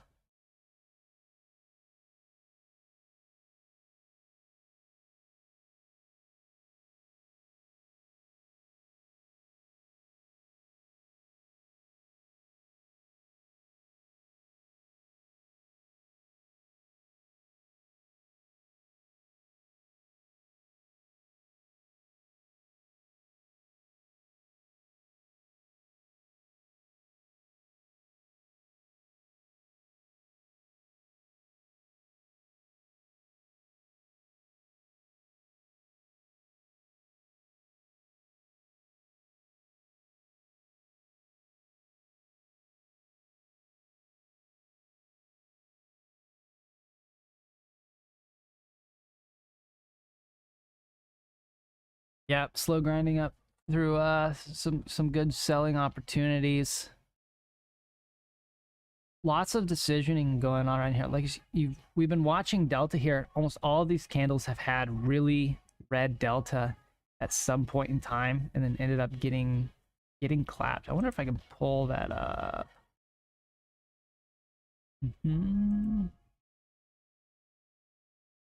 Minimum Delta and max Delta. Oh, that is hard to read. Oh, which one's? Oh, min delta, max delta. So look at these. Look at the debate that's gone on in these candles, right? So the top, this line right here is the max delta that we had in that candle, and this one's the minimum delta that we've had in that candle. Look at the fight that's gone on, right? This has not been a one-sided decision, but this one right here, you can see we had some almost 2K red delta and still couldn't sell off. Buyers held us up. Then we had some pretty green delta, still didn't go anywhere. And then we're still chilling right here. I'm gonna take that back off because that's kind of hard to read.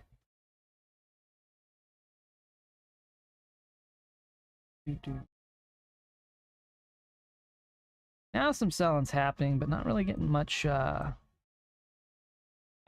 not much volume happening on it. It's a really good time to sit flat.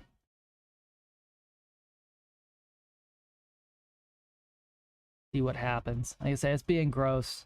Not in any rush to get in any position right now. This is super gross. Not what we like seeing.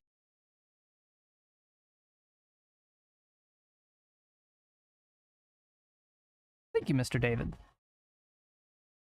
We've had some good situations to kind of look at and analyze today as well. Like I said, that those situations where the trade doesn't work out, but we're able to read why and make a decision mid-trade, like those are kind of my favorite things to record, because recording just a winning trade, that's easy. But the fact that we were able to record a losing trade, not necessarily a break-even trade, right? We were able to record a break-even trade and talk about why we took the break-even and why we decided to move our stop in. Those are the ones I really like recording, because those are the hard situations to dissect. Like I said, if it just worked out just like super easy, I mean, that would have been nice for the P&L, right? That would have been super fortunate to get the win. But as far as the learning situation, like those are some of the harder situations to find, because they don't happen like all the time. And they're hard to talk about real time, but that one we could kind of walk through it as it was happening, and you got to see kind of my actual thought process as it was going on, what I was watching. Mr. Solo Hunter says that Delta Read looks like a topping out process. It kind of does, but also, I don't know. It's just a lot of decisions going on. I don't like how red Delta was and how many cells. Like, we had a lot of cells coming through, and then just it didn't go down. That's a lot of absorption. We got this power trade here, right here too, right in a liquidity zone. Like, there's just not a lot. I don't know. It's kind of more of a choppy, gross consolidation zone more than it is a nice, clean rejection zone that I would like. So I think we might make another move upward. I don't have like a real clear bias on it. If I had a real clear bias on it right now, I'd be in a trade, but I don't. I'm kind of hanging out. I'm just gonna see what it does.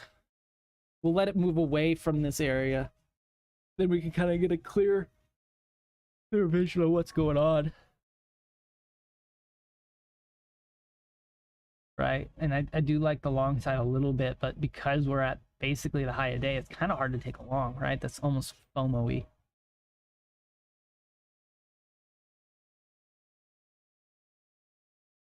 So we wait, and that's okay. There will be a clear setup, or there won't be. Today could be, just be gross, be no clear setups.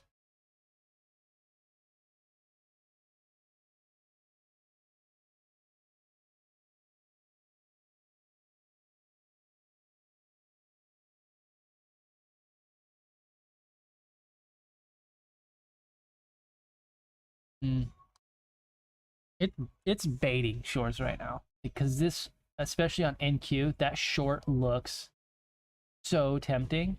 I mean, it's baiting us.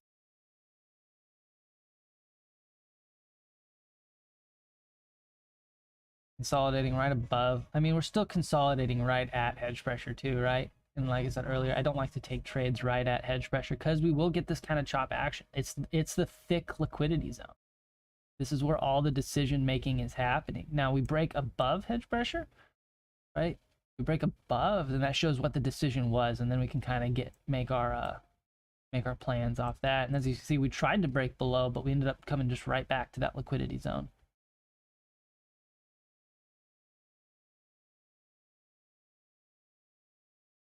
Yeah, see, I said baiting shorts. Now we got this little double top here that should break. I mean, I know it's not right at the high of day, but that's showing a pretty well-defined level that we're watching. So I expect this to break a little higher.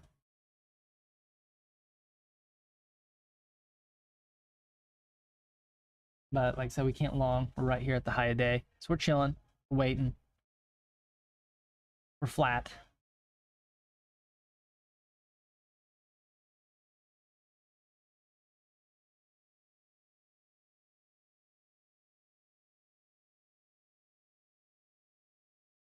Four-hour doesn't look terrible.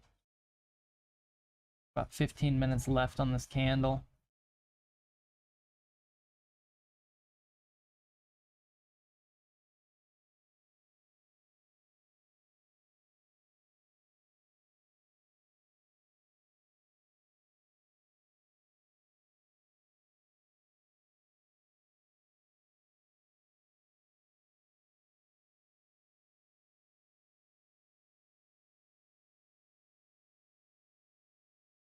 Any of you guys in any positions right now? Anyone in any trades? Has anyone taken any trades yet today? What are you guys doing? What are you guys?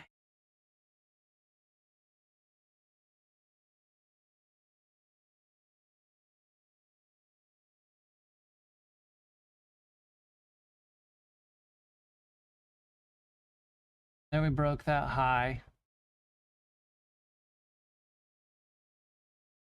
And now let's see if we can get some actual action happen here. NQ did not break the high. David says he took a 43 long to 68 on NQ. GG, sir. GG. That's what we like to see. We like to see the homies getting bags, making those dubs.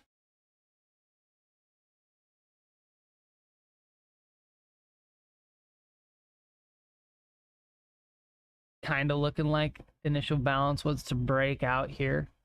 We'll see if we can get a little bit of rippage going on.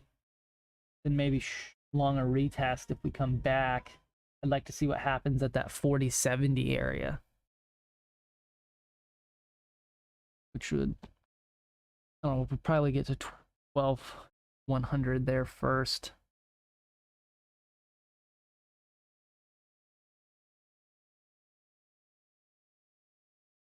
Unfinished auction at the high of day. Could go higher. So we wait. No shorts. No shorts while we see that.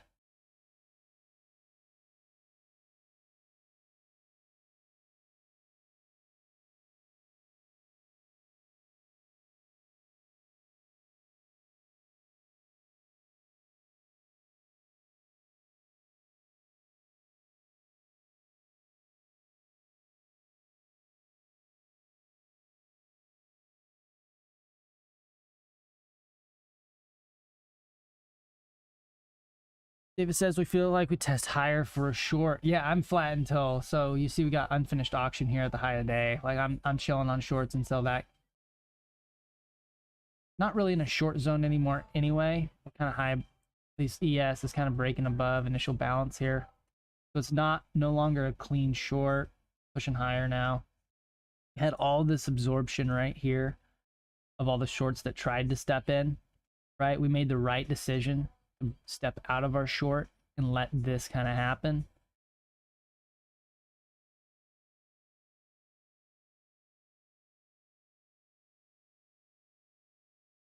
So it looks like we're gonna get maybe some break outage here, but I'm not gonna step in along.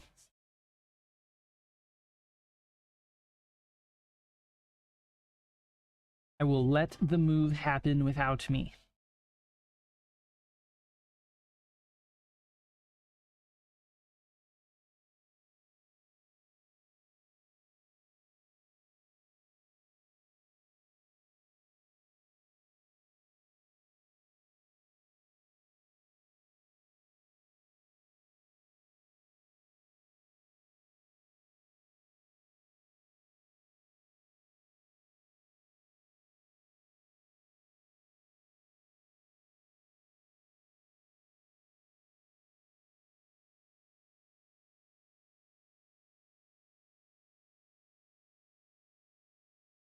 Unfinished auction at high day currently on ES. Yep. We keep pushing higher and we keep leaving unfinished auctions at the top. Kind of just grinding initial balance high right now. But every time sellers try to step in, they just get absorbed.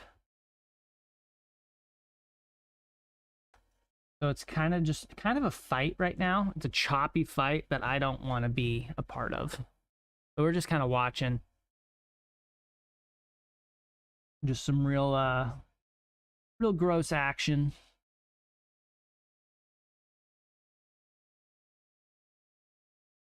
Mr. David said it was a great example you had earlier of your trade process. Yeah, I'm probably gonna clip that and I'll make that a video. That was a really good situation that we had. We could see Delta was really clear on what was going on. We read that pretty much perfectly and executed our trade how we would to manage risk in that situation.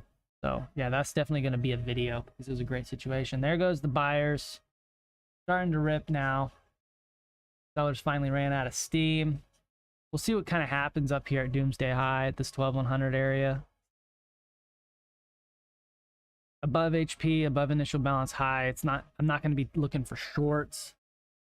It would more or less, if I was long, that would just be a take profit area for a long.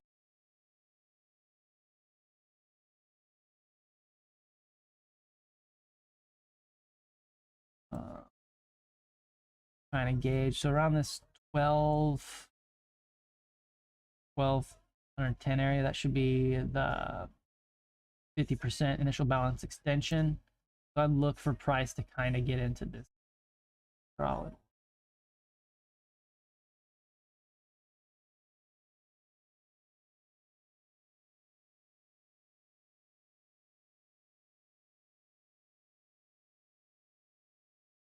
I'm looking for price to kind of get around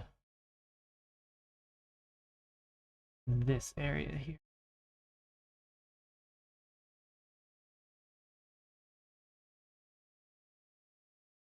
Get right into that 50% initial balance extension area. Up above that doomsday high. That would be my target. Now seeing some actual getting a little bit of seller step in. Welcome, Mr. Lindsay Thompson. Ooh. Lindsay Thompson Beaver Ridge. Sorry, I'm dyslexic, so like reading long words, that hurts my brain sometimes. I'm just kidding. But welcome to the channel. Hope you're enjoying the content. We have lots of stuff going on today so far. We've only got one trade attempt. Oh, it misses. My bad. Apologies. Apologies. Mrs. Lindsay Thompson Beverage. Beaver Ridge. Hope you're enjoying the content. So far, pretty choppy, rangy day. Only had one short attempt so far. We watched sellers really kick in, but then we had heavy selling. Price wasn't moving, so we were like, well, price isn't moving, that's a lot of absorption. Moved our stop to break even because we were afraid of a potential rip, and that is exactly what happened. So basically break even on the day, and then no other good setups so far, so we're just waiting until we see something good.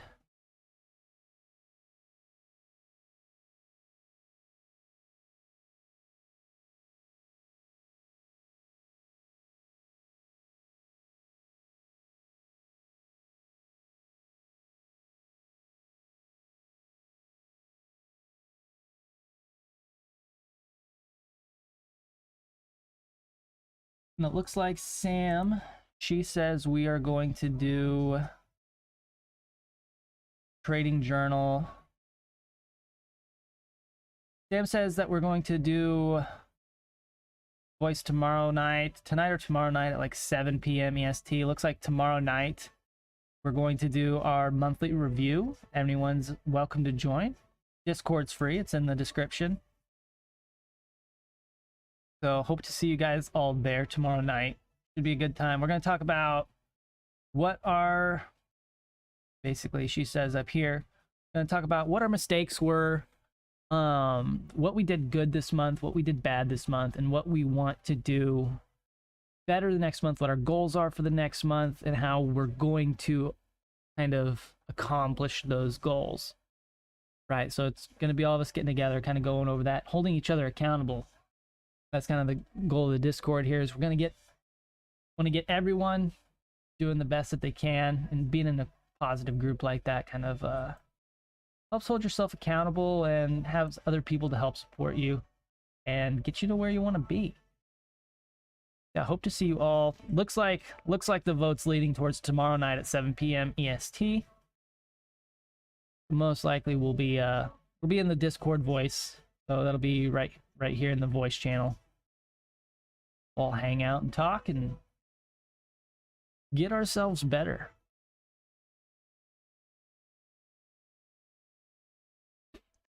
Mr. David got front ran on his 86 short, or your 86 long. Were you aiming for a short, Mr. David, or were you aiming for, was that your long target? I remember you were long earlier.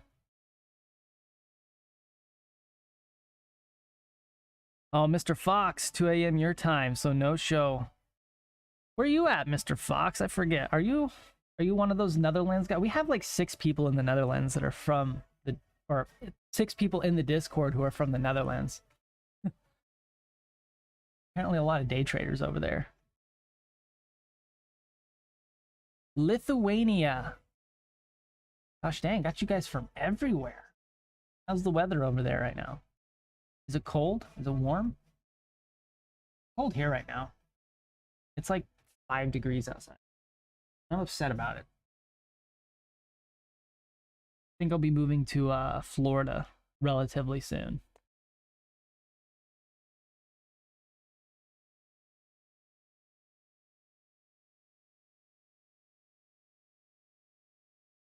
Get away from this cold snow. Yeah, I'm not a fan of the snow. Well, in Kansas too, like we don't get like the nice fluffy snow either. We're kind of right in the middle where we have like this weird, like Kansas is known for having really back and forth weather, so we'll get like really wet, sloppy, icy snow, right? We don't get the nice fluffy powdery snow. So it just makes the winters that much worse. Black ice all the time, everywhere.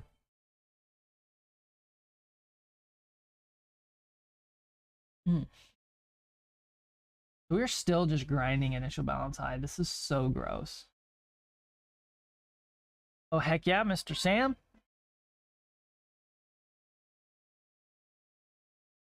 Welcome to the Discord. Hope you find lots of valuable information there. Lots of cool people.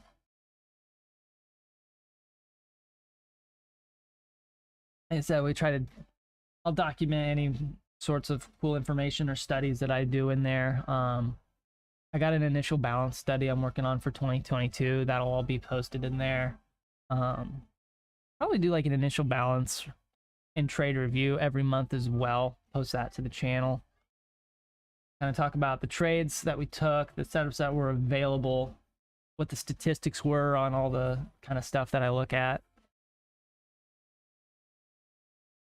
TOF is up 150 on oil. GG. That's what we like to see. See you later today.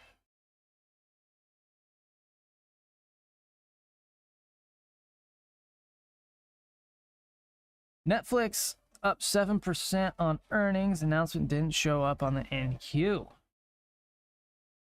How heavily is Netflix weighted on it? Let's pull that up real quick. General heat map. So I'll show you guys something here. SPX, Nasdaq. So here you go. Stock heat map. I'll link this in the Discord as well, so you guys can see this as well. But Netflix not really heavily weighted in Q, right? Or is it even in here at all?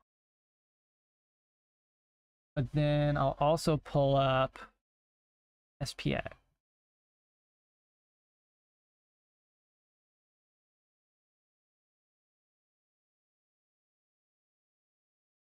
So here is the S&P 500, technology services, finance, real trade, energy minerals, all that stuff, all that good jazz. You can see how much everything is weighted and what everything's price is doing throughout the day. So that's S&P 500. Here is the NAS. So you can see what's most heavily weighted and what to watch. I normally watch kind of the big four, and a little bit of Tesla. I mean, Tesla's actually weighted pretty. The whole market kind of moves depending on what Tesla's doing a little bit. So I watch Tesla and then the big four. Obviously, those are really the only like five that I watch, because they're also weighted heavily in the S&P 500. But I'll kind of watch those ones the most and decide kind of whatever their general vibe and consensus is. I'll kind of go with that bias a little bit throughout the day. Like I said, if Microsoft has terrible news, it's going to tank. It's probably going to pull futures down with it as well. I'll go ahead and link these both. We'll make a channel here in the Discord.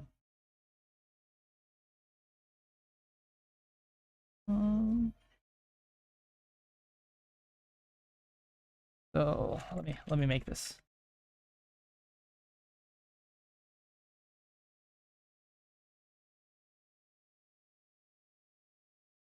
Channel, stock heat maps, missions. Make it to where everyone can view the channel.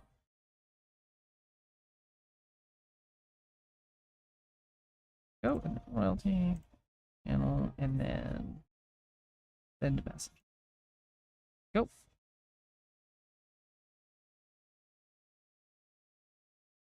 In here for you guys.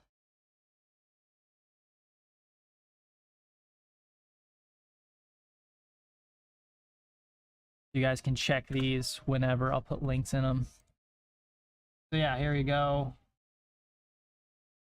Put it in the Discord here. We have all the different stuff you can use for information, trading education.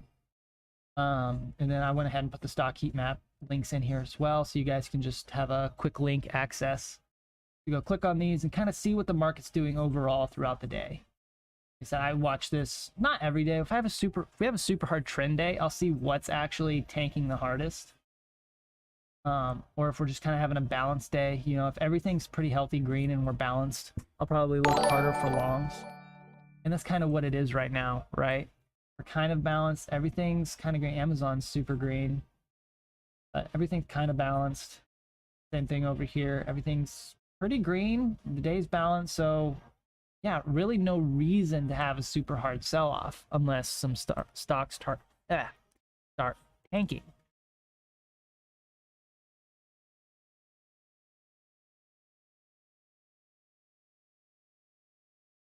I'll leave those over in the Discord. We're kind of getting some rippage here. We're getting up into our little target zone that we're looking for.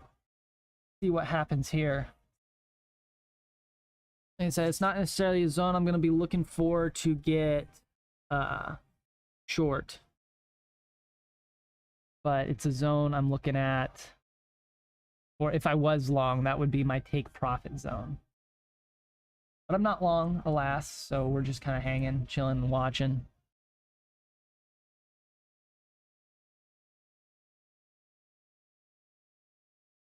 One like leads one blessing from Allah. Yeah, please like, subscribe, hang out. Because I'll be posting lots of mostly just educational stuff, a little bit of market analysis stuff. Usually after, like the last FOMC, we got literally zero new information. So the previous FOMC CPI video just still stands, right? We'll see what happens tomorrow.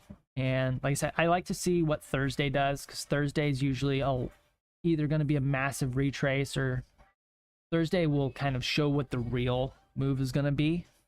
FOMC is usually just so volatile. We move in a bunch of directions. So I'll see after Thursday.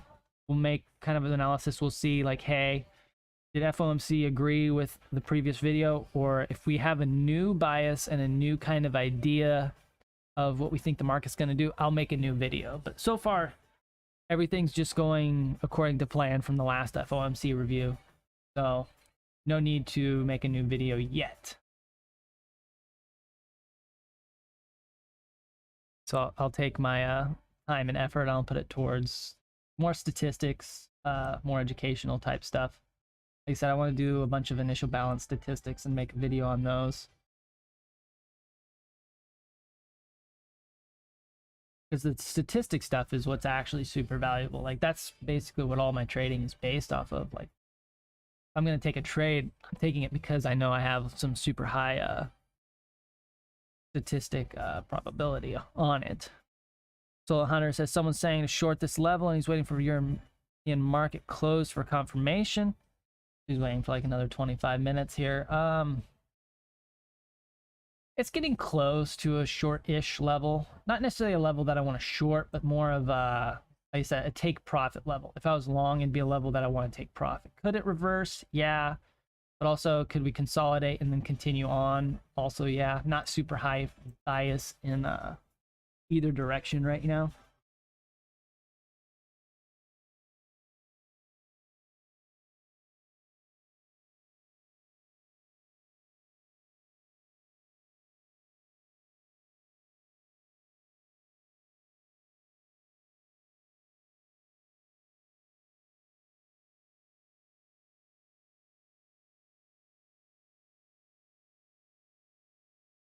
Yeah, and see, we're pushing to that zone.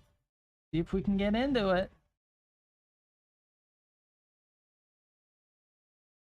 And see, like I said, we had lots of sellers being absorbed right in here, but it being at the high of day, an initial balance high, like I'd basically be trading against a pretty good statistic. And yeah, probability wise, it kind of sucked. So I didn't get long. I was like, there'll be better setups. I'd rather just break above, get out their ways, come back, then maybe try a long after that. You know, long the retest, but long that actual decision move. As you can see, we sat there for like 30 minutes. We're finally moving, and that's not something I like to do. Just gonna get chopped out. And you see, we faked out sellers a lot too, right? That was a good, like this was a great sell setup. This was a great sell setup. This was a great sell setup, and we kept going higher every single time. So just kind of that grindy uptrend that can sometimes get you caught.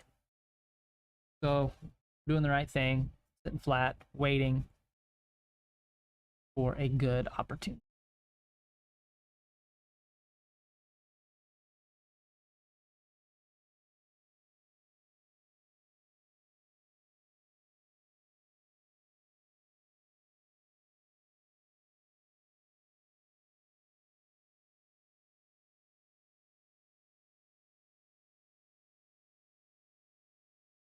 Uh,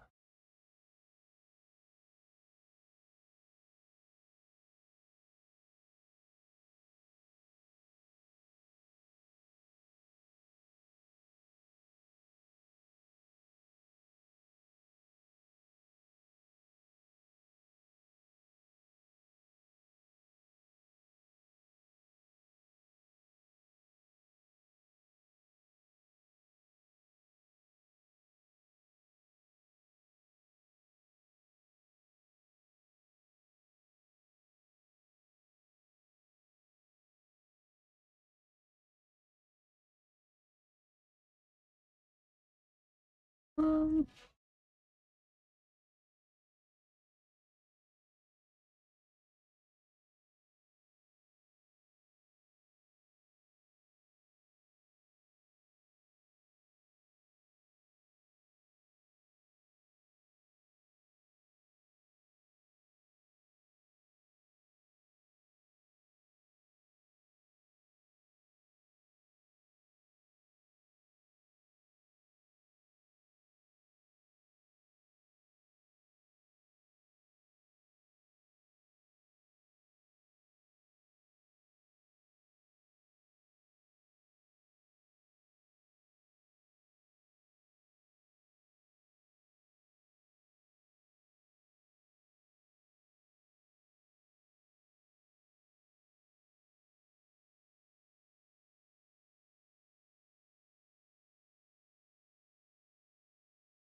Mr. Decoy says he's watching unfinished auction at the high of day.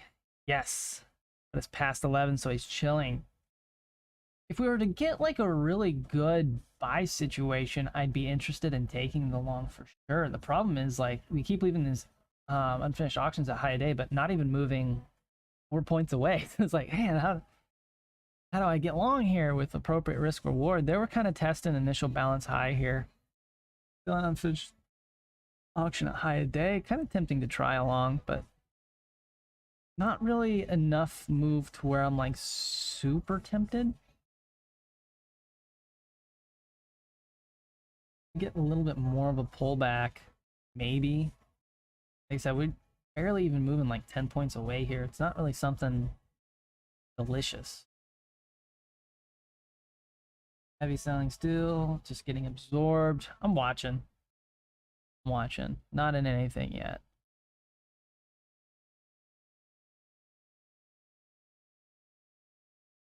Maybe we get some rotation here.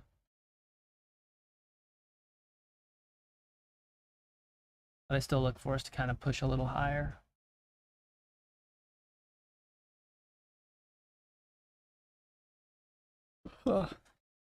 Especially with that unfinished auction at high a day, that is delicious.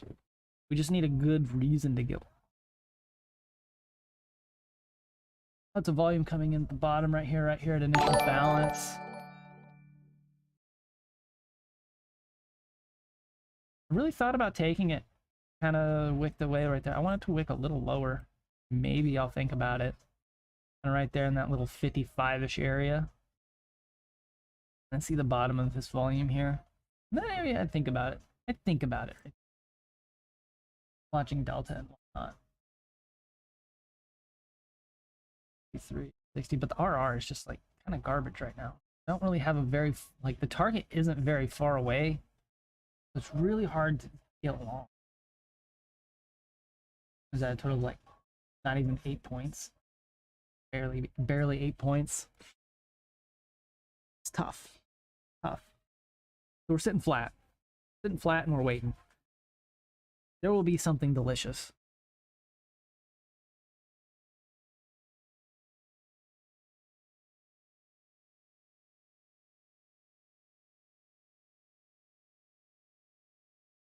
Lots of heavy selling, getting absorbed.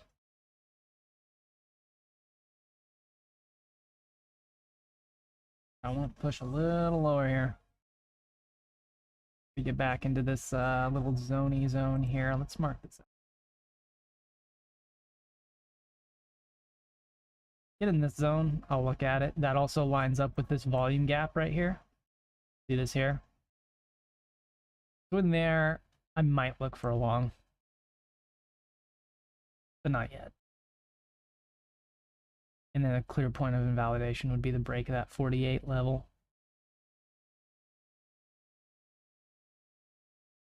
But I need better RR. Throw money at it.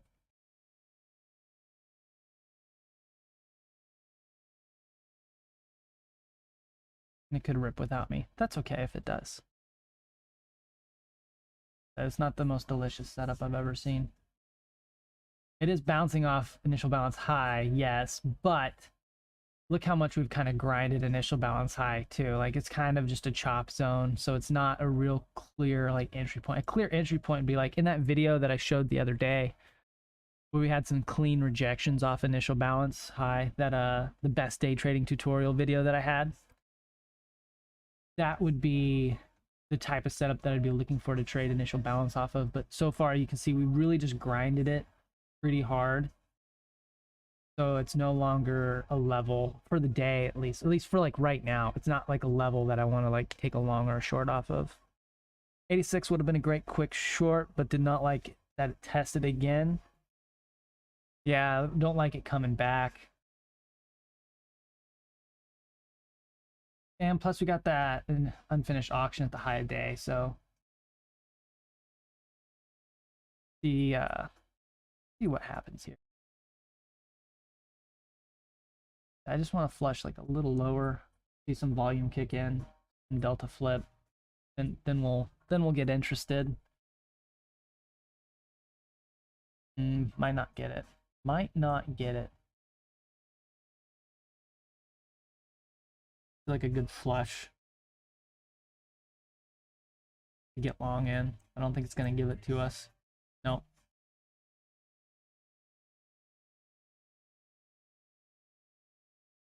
Mr. Decoy ran 3 points in your favor, came back, got break even.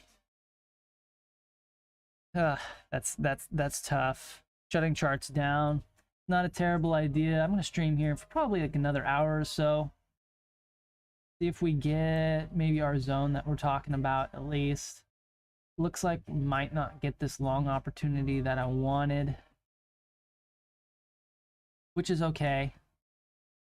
Like I said, it wasn't super clean. I'm not looking to get into anything. Ugh. Sorry, I yawned right there. Sounded terrible. Not looking to get into anything that's not super sexy. Which, I mean, that's just on par for like any day that I actually stream. I always seem to stream on the most choppy, gross days. And then obviously tomorrow will be FOMC, so there'll be a lot of stuff going on tomorrow. But not gonna, we'll trade tomorrow pretty light. Because I do like to play OMC because there's just so many good moves going on. But I recommend anyone, if it is your first FOMC, do not trade it. The moves are wild. You're going to see some of the most volatility you've ever seen. Just hang back, watch. Maybe if you're going to trade it, trade on a sim account. Don't trade actual money because it's dangerous. We'll have some massive moves.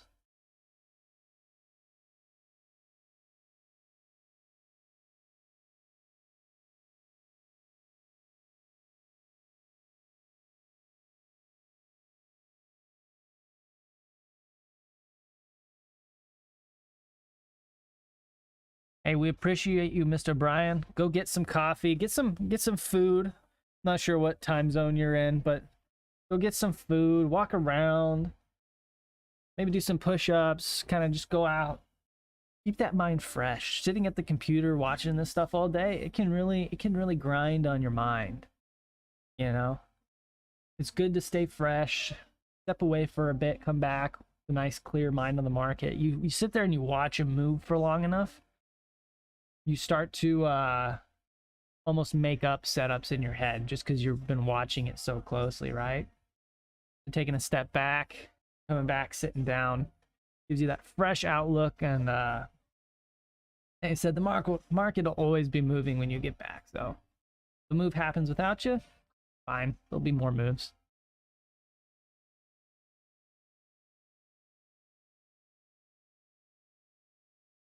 Now we're kind of getting a little bit settled. Maybe we'll get in our zone. Maybe we'll get it. I'm just kind of waiting. Oh, you're in California. NorCal or Southern California? That's like two completely different states. Which is wild.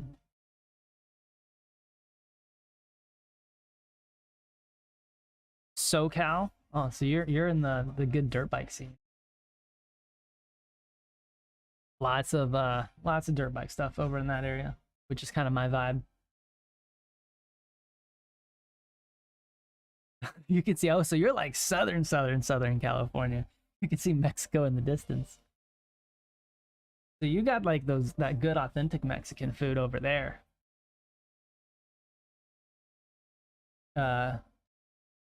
When so I'm in Kansas, right? The first time I had like authentic Mexican food, it changed my life. Like, you can definitely tell like just regular white people Mexican food, and then you can tell like the difference between like authentic Mexican food, like super authentic Mexican food. It's some of the greatest stuff you'll ever eat. It's amazing. We don't have a whole lot of it here in Kansas, but every once in a while you get you can find like a good taco truck or something.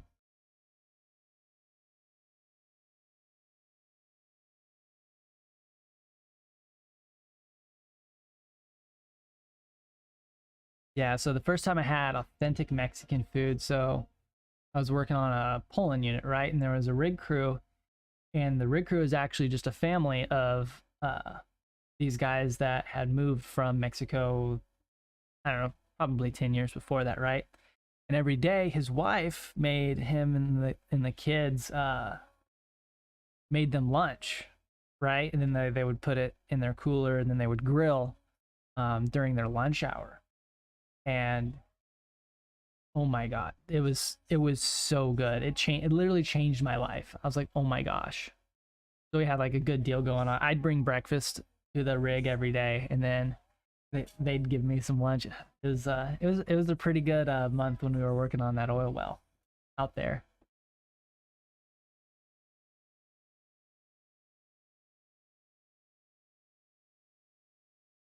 Sam is saying, anyone got any thoughts on the Bullinox funded account? One setup fee versus monthly from Apex. Apex actually does a one-time fee now. They changed the rule.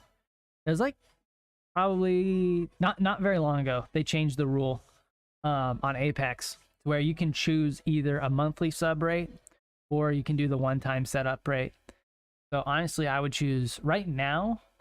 I mean, I'm funded with both. But right now, I would choose Apex over Bullinox because Apex, you only have to trade 10 days to do your first withdrawal, whereas Bullinox, you have to do 20 days. That 20 days kind of sucks, not gonna lie. That's a full month of trading before you can actually withdraw anything. That is like the one downside to like Apex and Volanox, and some of those is they make you wait X amount of time to withdraw, which like I understand also, like they don't want you just to hop in YOLO in contracts and then withdraw same day, right? Because they would lose a lot of money that way. So it's like, if you think about it, like the difference between Top Step and Apex isn't really that much different, right? You're gonna have to still trade a long time before you get funded, because Top Step's gonna make you do like 2 steps and do all this stuff where you don't want to YOLO when you finally get funded because it took you so long to get funded. So Apex's theory was like, well, we'll get you funded faster, but once you're funded, we're gonna make you sit in that account for a while before you can actually withdraw, to help also combat people from just like YOLOing and withdrawing right away. So it's like 2 different theories on how to make you do it. And it looks like that long is kind of paying off now. I didn't get in on it. I'm still flat. I didn't take it. Looks like they're kind of supporting, but it wasn't super clean, delicious, kind of low volume. So we missed it. That's fine. Still kind of like grinding.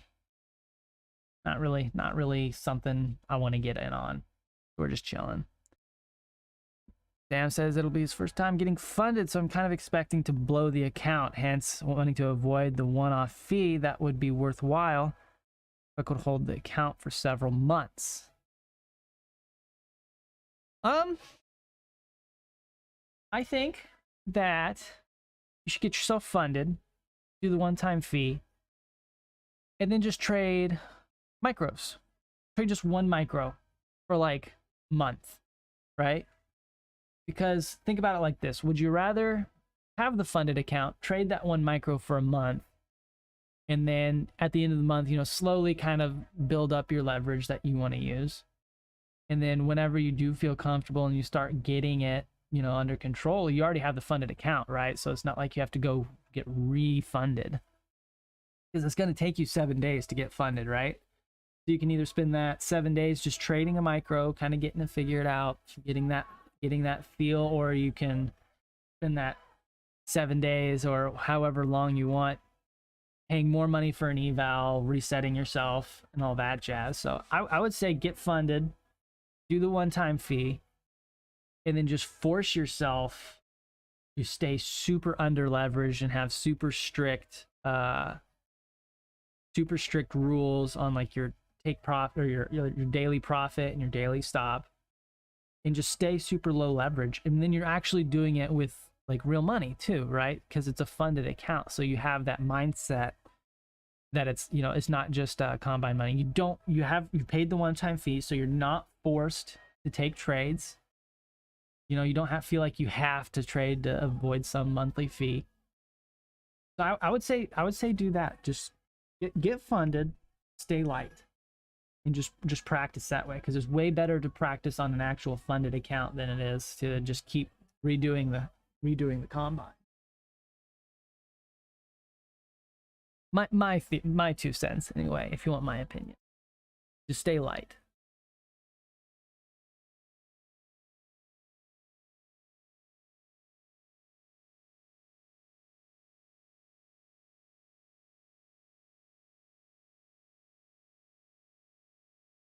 Still just kind of consolidating, chopping here.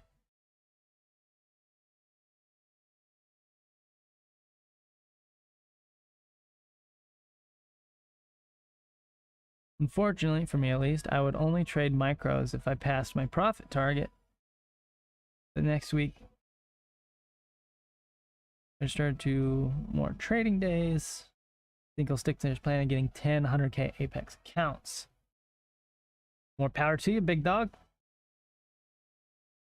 And like I said, you join the Discord now. Talk through your plans. Talk through your days. We have our monthly review and everything, our accountability stuff. So like I said, if you have questions, having problems or concerns, or like I said, wanting to know more about setups and whatnot, there's plenty of people in there who are willing to help and talk you through some stuff. That's the goal. We just want to make everyone, we want everyone to get together. Everyone's motivated to become better traders. Great place. David said, honestly, one micro on NQ is like trading $200 on 100 times leverage. Not exact, but close. Find a move that goes 1%, it can make you $200 on a day or 50%. Yeah, math.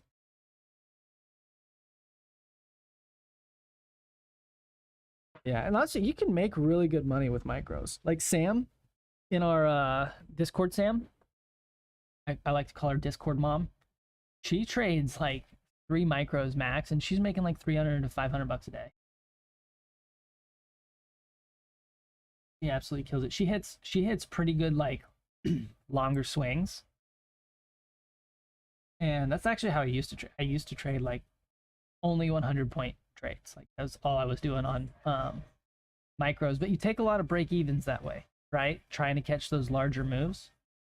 Eventually, I moved myself up. What I do now is like I look for those large moves, but I trade them with a lot more leverage. So I'll trade those larger moves with more leverage, but also move my take profit in a lot more and doing my statistics, right? Basically, my take profit is at a point where I'm statistically most likely to get filled almost every time. I did my stats for 2021. I haven't done my 2022 stats yet.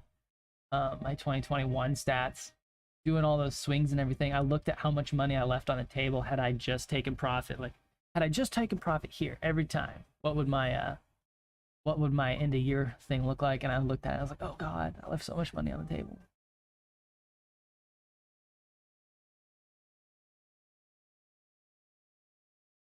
Is either Doc or Stealth. Stealth? Oh, I get it now. Sam Tefler. So Tefler. I like that. I like that. Now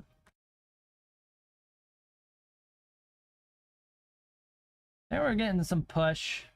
And it took a while for buyers to like actually want to step in, but we're finally getting a little bit of push action. Delta's still red though. There's still a lot of market sells going on. Lots of decisions being made. Luckily, I'm not part of the decision. Right? We're waiting for something that's clear, and I don't know if we're gonna get a clear set. It's 10:30. We've had one like kind of decent setup so far today. And that one was a break even, so we're just kind of chilling. Might not get nothing, and that's okay. 100% okay.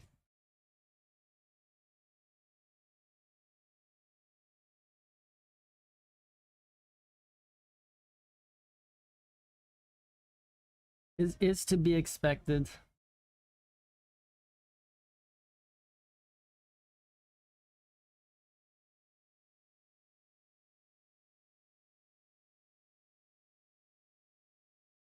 Yeah, and the problem with taking, so the main reason I didn't want the long, right?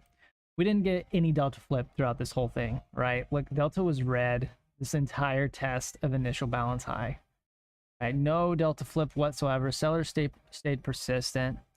And the other big problem was my point of invalidation of this long was all the way down here at 40.48. So I would have had to get long at 40.54-ish. Probably would have gotten long a little bit above it just because, you know, however the fill would have worked. So would have had to get along above it. And then I would have had to have, what is that?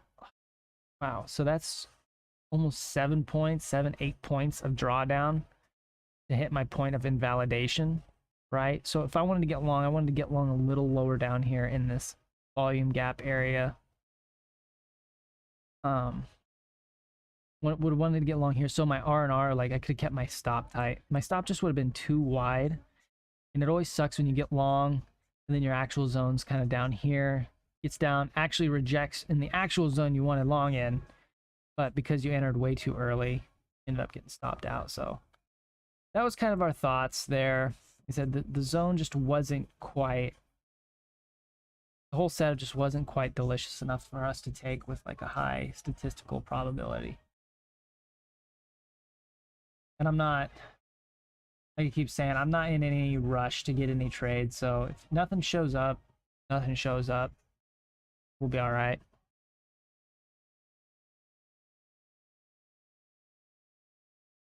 You like a short down to 40.51. Stop loss at recent high. So I'm assuming you mean right here. I don't mind it. I do, like I said, I really want this area. The only problem with taking a short for me right now is the statistic that we got.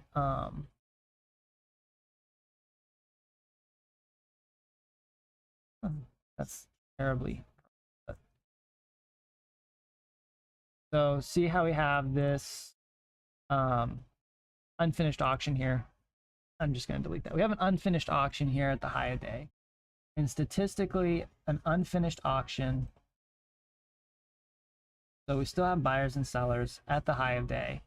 And statistically, an unfinished auction that is posted in the high of day within RTH gets filled over 80% of the time, same day, right?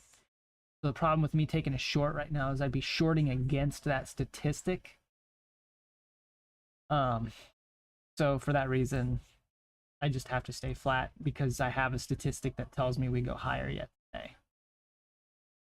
And it might not, like I said, it's a statistic. It doesn't work out every time, but because it's above like 80%, I don't want to trade against that. I'd rather take a long towards it, but the long opportunity that I wanted to take, I didn't quite get that zone that I wanted. So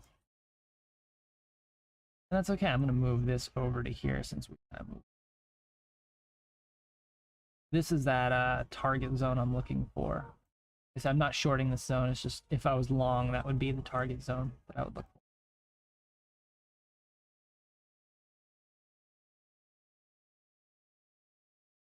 So if there was a finished auction, so one of these whites and these white blocks, right? See, there's no more buyers at the high, then I would be more interested in taking short. But the unfinished and finished auctions that aren't high of day or low of day, I don't really have great statistics on those.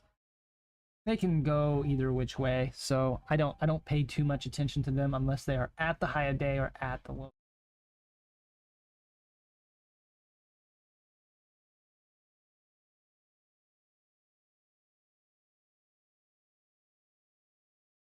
Heck yeah, man. I mean, statistics is basically like, that's what a majority of trading is, right?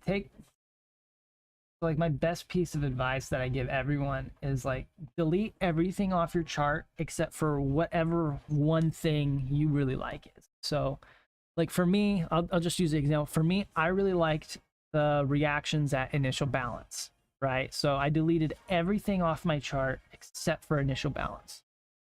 And I only traded initial balance. And then I would add things for my analysis at initial balance. So I added delta, I added volume, I added these finished and unfinished finished and unfinished auctions to give me more of an edge when trading initial balance, to help make that statistic of taking a trade at initial balance better.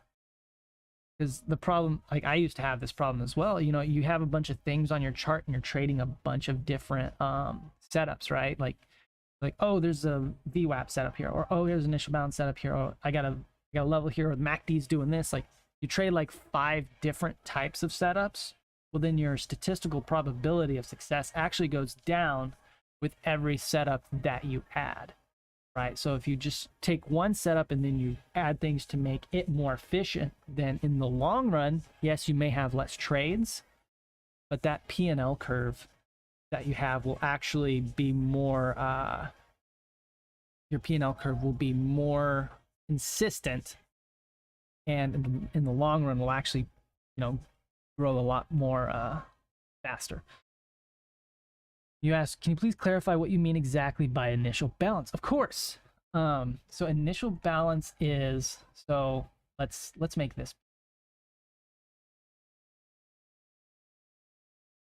Initial balance is, I'll even take off VWAP and I'll hide all my other. So let's just look at initial balance. Initial balance is the red and the blue line here. And what they are is the high. So I look at initial balance high and initial balance low. Initial balance high is the highest point The highest point acquired in the first hour of the regular trading hour session. And same thing with initial balance low. That's the lowest point acquired within the first hour of the regular trading hour session. So what I like to do is I take those 2 points, and that first hour is really good for being like, if we're gonna have a range day, we're gonna range within that first hour, that first balance of the hour. If we're going to have a trend day, we're going to trend outside of that first hour. So as you can see right now, we got above initial balance. We kind of supported here. We grinded a bit, got above initial balance, and now we're trending pretty hard. So I would look for the 50% extension. We'll talk about that. Oh gosh, that's not what I want. We'll talk about the 50% extension here in a bit, but yeah, basically initial balance is just the data within the first hour. There's some people that look at initial balance of the overnight session, right? I don't look at the initial balance of the overnight session. I just look at regular trading hours because that's what my statistics are based off of. If I were to do statistics on the overnight session, then of course, then maybe I would do it. I just haven't done statistics on the overnight session. I have just done them for the regular trading hours. But that's what I said, like find the one thing that you like and then do the statistics on them. If they have a good statistical value, then just keep adding things to that one thing to improve the statistical value of it. Right? And that's what I did. That's what I did with initial balance. And if you check the description below, I have a video link. I have 2 videos linked. I have an initial balance video linked, and then I also have a that best day trading tutorial video that I have linked. That's also going over initial balance and how I use delta at initial balance to kind of time my trades. So I would recommend probably looking at that that best day trading tutorial one, because that one's probably going to be a little bit more in depth of kind of how I trade it, because the initial balance one is more just what is initial balance and how can it be used. Man, look how we rejected right off of that doomsday high level. Right off of it. That's actually a beautiful little rejection there. A little below our zone. We got a finished auction at the high of day. I didn't take it, but maybe I should have. Gonna watch the whole back catalog this morning. I appreciate that. Yeah, and then in the Discord too, like if you like a more like written approach, in the Discord I also have like pretty much all the videos that I've done. I have like a breakdown of all those things. Initial balance, I wrote out basically what the video is, and kind of how I trade it here. Then I put the video here, a bunch of examples. Same stuff with power trades, kind of how I use those, what they are, delta. Like I have a breakdown of like what delta is, how I use it, and like what are the different ways you can use it and what way do I use it. Got a whole video breakdown on that. Basically everything I use and everything that any of the other verified traders use. Like Sam's got a bunch of her stuff in there. Slade's got stuff.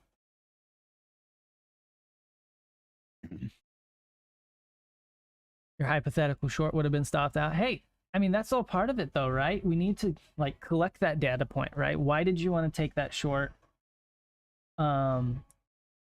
It didn't work out. Why didn't it work out? How many points did it go against your entry? How many points did it go in your favor? Like record all that stuff. And then as you record this information, you'll start to find out like, hey, when my trades don't work out, they did this. So then you can better avoid those situations of why that trade didn't work out. Or when my trades did work out, this was happening. So then you can more focus on situations like where you see that one thing happening. That's like we had that that absorption earlier in our short, where we got short, we saw that heavy delta, but then delta, like time and sales was heavy selling, delta was heavy red, but yet price wasn't going anywhere. I've seen that happen, and I've recorded that happening and documented that happening so many times that when that does happen, I know, okay, we have all this selling, we have this mega red delta, but price isn't going anywhere.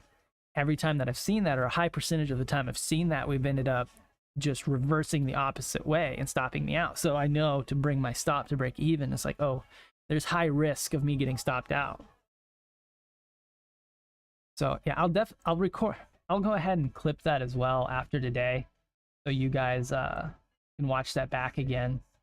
I feel like that was another great example. I really like catching, as weird as it is to say, like I like catching those times when stuff doesn't work out. I like catching that on stream or while I'm recording. Because not only does it help me, it also helps you guys see how to manage when things don't go right.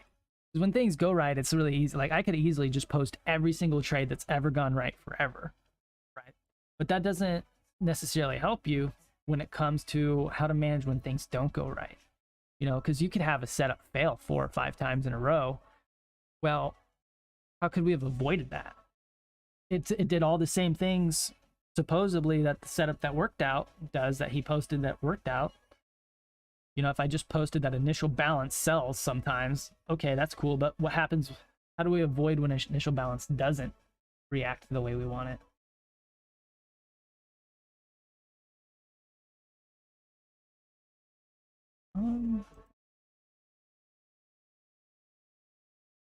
Man, it's crazy. Look at all this sell delta that like these are, so delta is the difference between market buys and market sells, right? So there's been more market selling, people smashing the market sell button in all of these candles than there have been people smashing market buy. But we have so many passive buyers that they're actually overcoming these market sellers. So either one of two things is going to happen. These passive buyers are going to give up and we're going to sell hard, or more than likely these people that are market selling, that are hitting the market sell button, because we are at a sell level right now, right? These people that are smashing market sell, once they run out of steam, those passive buyers are going to take over and run us into a crazy uptrend. But currently we got a finished auction at the high of day too, so I don't have any super hard bias towards going higher, right? When we had an unfinished auction, I had a statistic that told us we were going higher, but now I don't. So now I really have to chill.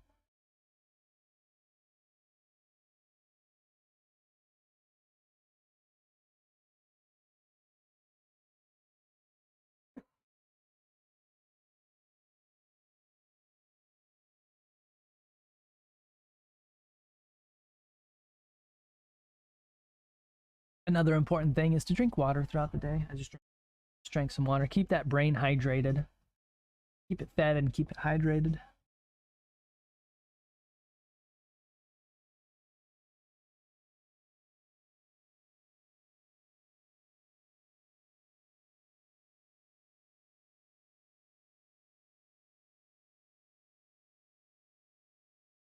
Your friend Matt had a similar trade last week. 3 candles of super heavy delta that I'm convinced to short. Went against them and got stopped out. Now I understand why. And that's the thing. Like we add these little things that help us trade our levels and our whatever we're using. We just use those to trade them better.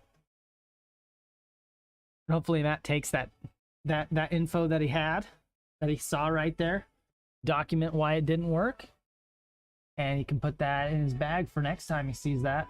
Like, hey, this is the potential here, you know. And sometimes stuff just doesn't work out. You can have everything. Like, that's the way trading is, just a statistic, right? And nothing's 100%.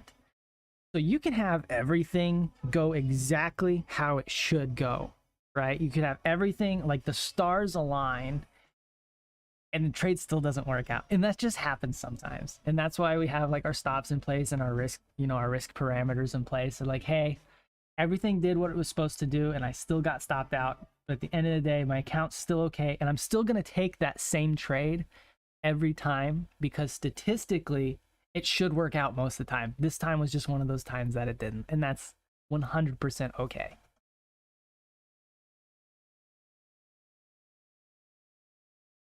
Now, if that setup doesn't work out like any of the times, like if you go like a month and the setup's not working, then yeah, maybe it's time to reevaluate the setup. But just because the setup doesn't work like for a couple days or Like maybe you just have one really bad week, but all your other weeks have been really good with it. Not a reason to scrap the setup. It's just a reason to look at why it didn't work. And is it like, is there something wrong with the setup, or is it just one of those statistics where, you know, it's just statistically not working out those days?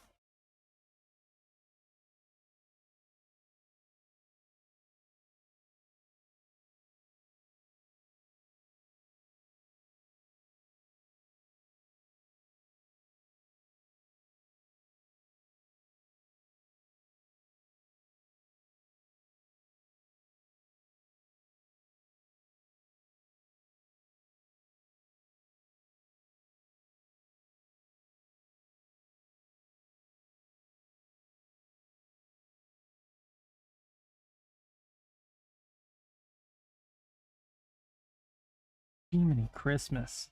Oh, I don't know if any of you guys follow Mr. Beast or not. But in his latest video with the 1,000 blind people see for the first time, 61 million views. That's insane.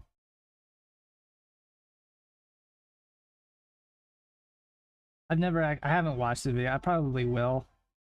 A lot of views. Holy cow.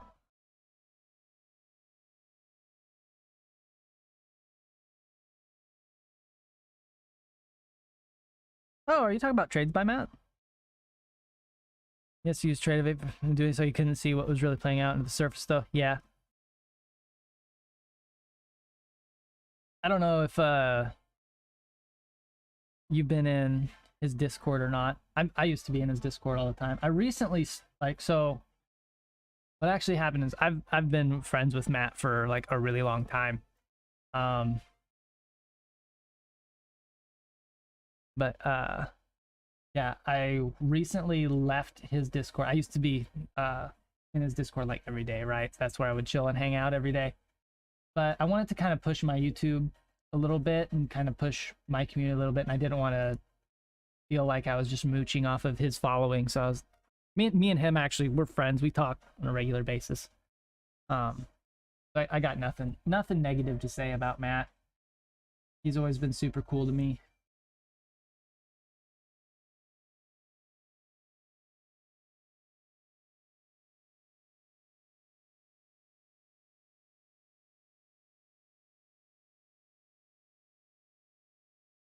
Move my target. But we rejected this doomsday level perfectly. I should have shorted. I thought we were going to wick it just a little higher, but we did not. That's actually like, that's more or less on me thinking that we should have wicked it, but we did not, and that's okay. Now we're testing initial balance high again. Pretty heavy selling though, so I'm gonna wait until I see like a pretty nice delta flip, then maybe I'll get long.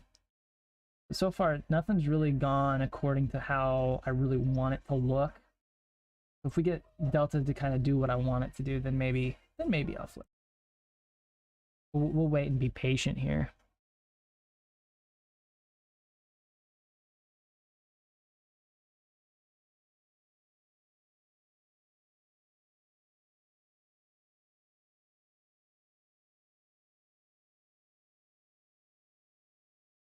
So I'm actually watching really closely right now.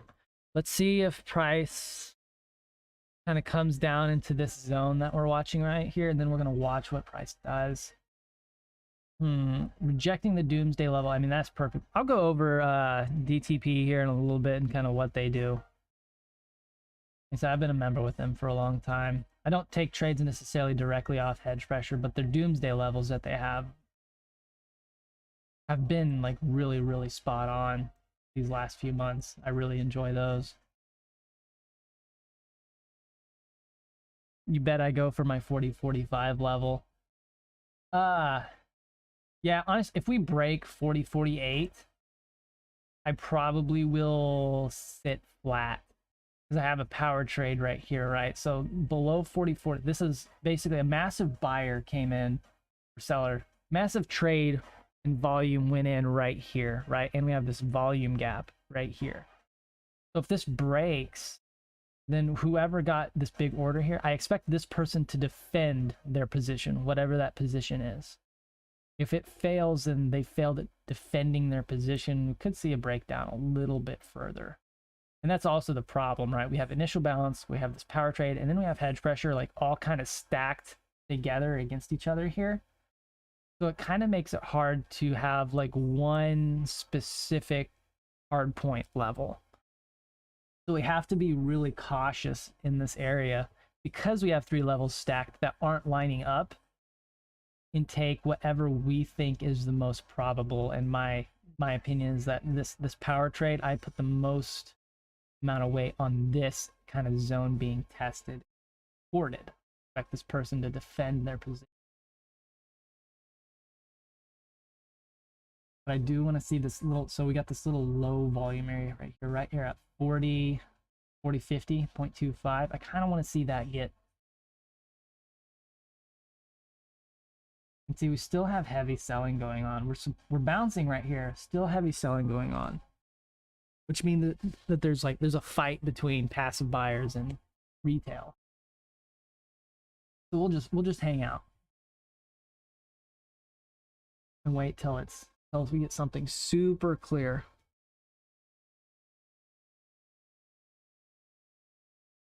Worth reviewing the macro charts for a second, of course. So here's the 4-hour chart, right?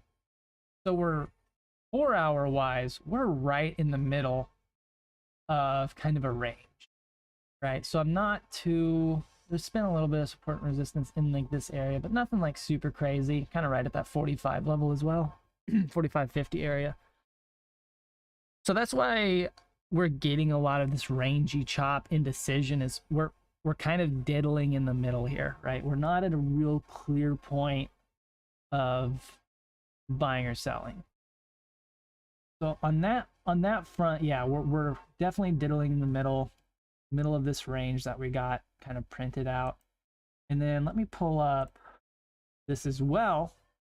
This is the daily chart. I always chart my daily on TradingView so I can access this from my phone wherever I'm at. Because it's on a web app, you know. But on the daily, we're still, I don't know, we're kind of up here close to this red line where I'm thinking kind of the top of the new trend will be.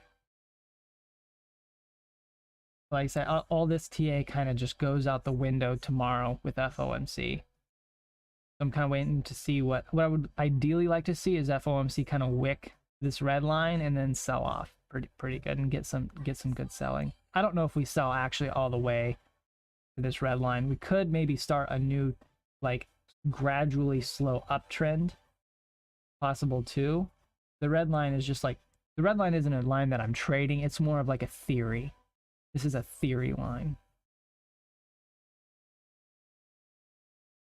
Let's flip back to our 5-minute chart.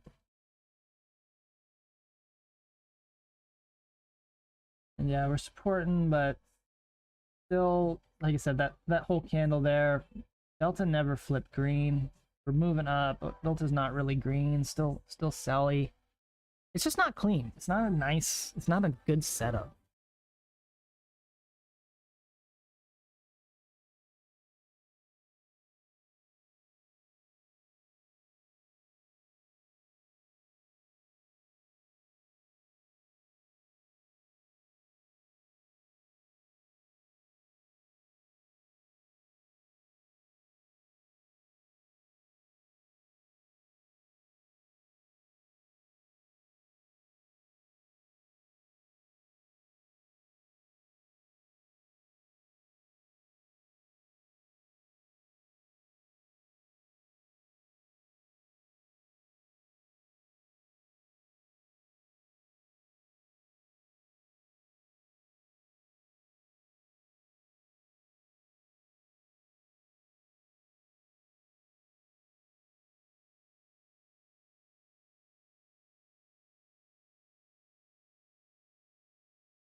Yeah, so it doesn't look, I don't know, nothing delicious, so we're chilling.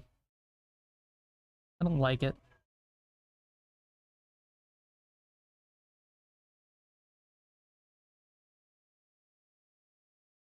Mr. Brian is back.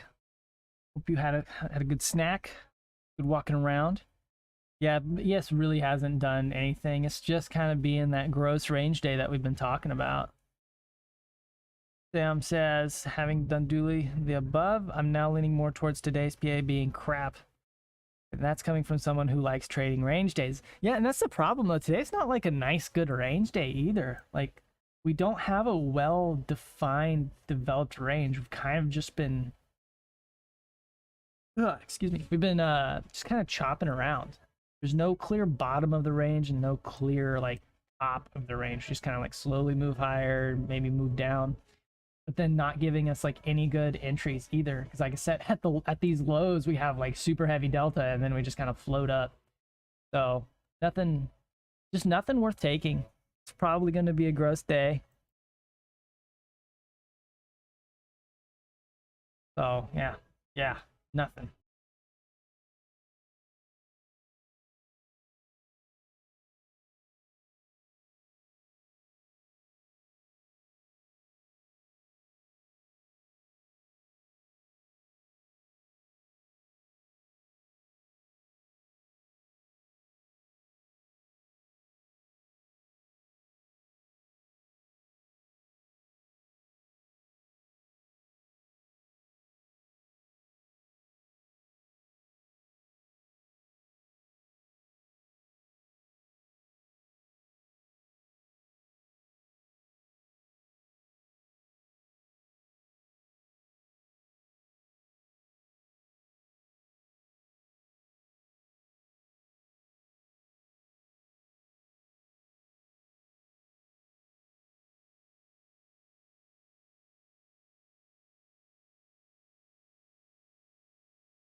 Hmm.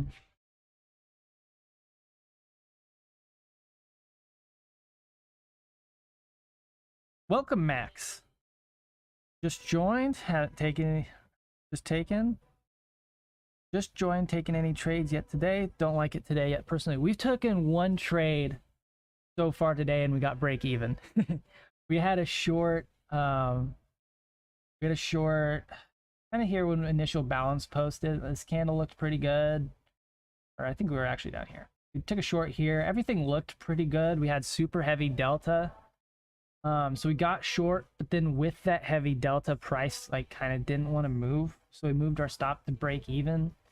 And then what ended up happening is we ripped. So we made the right decision in moving the stop to break even. But yeah, that's like the only clear setup that we've had today, and it didn't even work out. So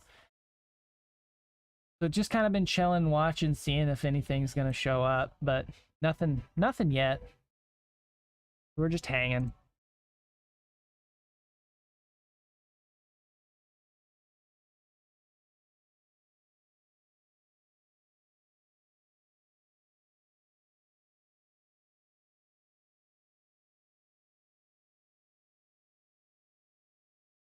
How has your day been? Have you taken any trades?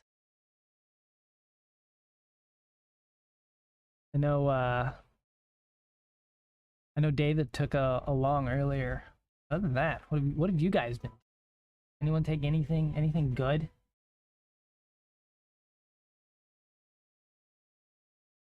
Doing a lot of consolidation above initial balance high right now.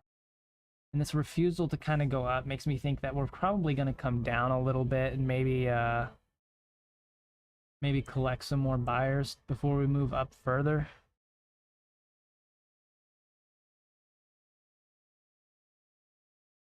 He says, this is bad form, but when he lacks a proper setup for an hour or more, I like been known to switch strats. Yeah, and I mean that can sometimes burn you, right? So sometimes it's good to sit flat, because if the market's not going to give you anything, you can't force something out of the market that doesn't want to happen. Like today is one of those days where it's just gross. Some days we just don't have any trades, and then some days we have like like I think last week was a great example. I had 2 days where I took one trade. I only had one trade within 2 days, and that one trade was actually a stop, right? But then the other 3 days of the week, I had like 10 or more setups. I had a bunch of really, really good setups. So I attack those days where the setups come. I'll attack those days really hard, and you can hit those trades with leverage. So then those days where you don't get the setups, it's okay to sit flat, because you'll make all your money on those good days. And some days just won't work out.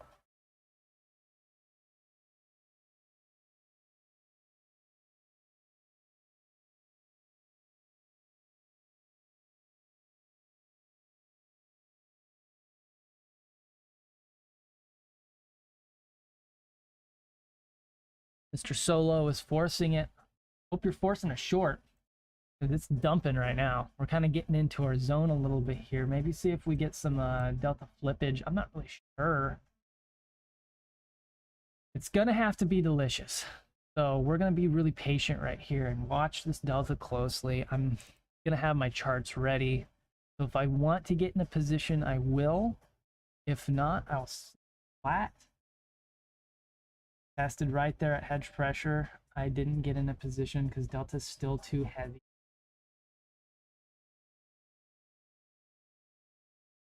Might bounce without me, and that's 100. Okay, I'm not going to take it unless it looks absolutely how I want it to look.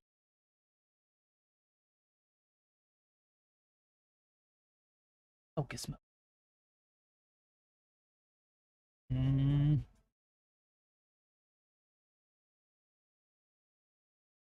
That bounce.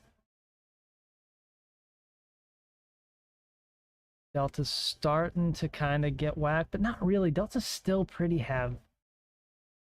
Still pretty heavy delta. People stepping. This, you're seeing a bunch of people. So see how we're moving away from the level, and then delta's starting to kind of get slapped a little bit. You're seeing people step in late, right? But there actually wasn't a lot of people stepping in at the level. I want to see people step in at the level. That's what gives me that incentive to go long. But seeing people step in late, it's not the highest probability situation. It could still move away 100%, and it's looking like it wants to. I want to see this candle needs to completely overtake that wick. If not, we're going to move up to that yellow circle. Yep, there's some flushage. We need to flush this whole wick here. If we flush that whole wick, we should get a little bit more move down.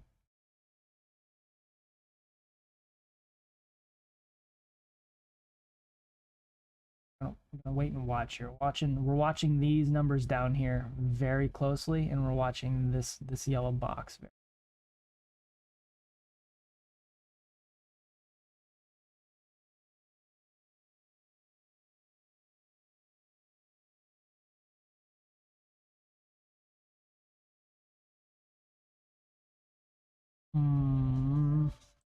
Not hopping in yet. Still got 4 minutes on this 5-minute candle. Finger is off the trigger right now. And I'm kind of watching.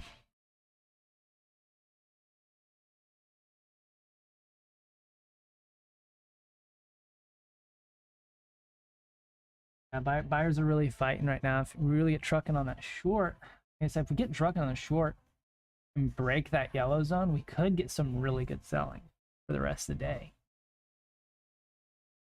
Maybe go back and test initial balance flow, but I don't know. Like I said, I'm waiting for it to kind of look how I want it to look. I want to see this whole wick kind of get overtaken. You see, buyers aren't really, like, we had a little attempt at some buys coming in, but wasn't anything super strong. Plenty of time left on this 5-minute candle.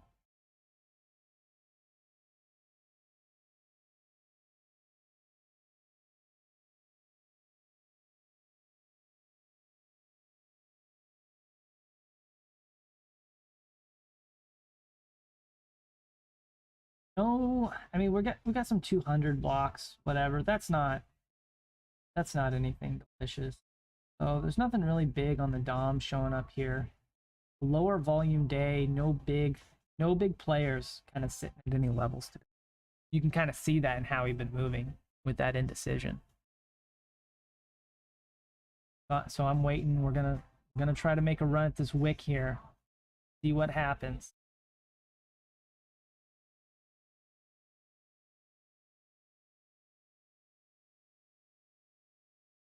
Sellers still not super strong, but they're still consistent.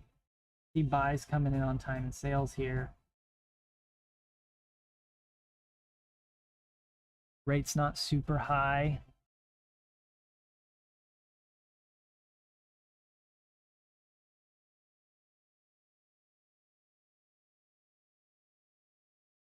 Finger is on the trigger for the long side. I'm not in a position yet. I'm just watching.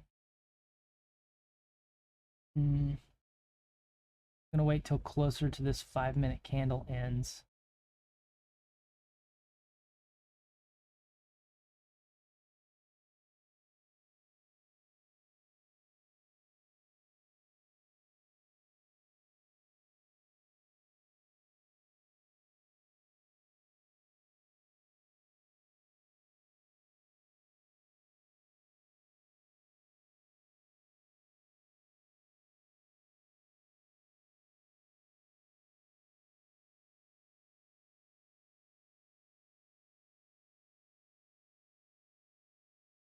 Hmm.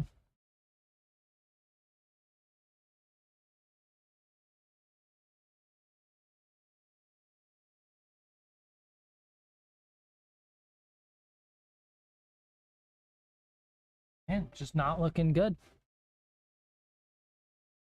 There's some buyers are stepping in late.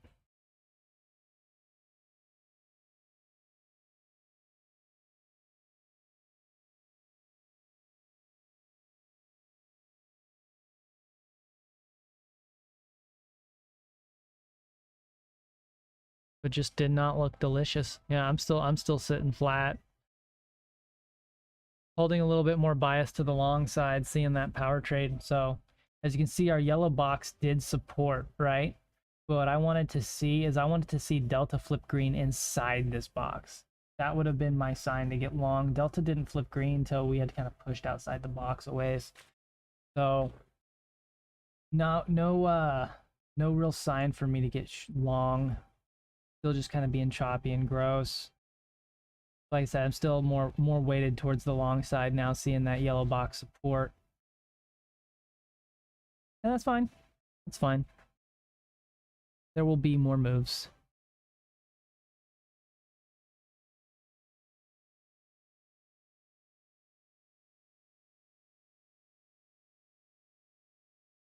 I'm gonna go grab a banana. I will be right back.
I'm back.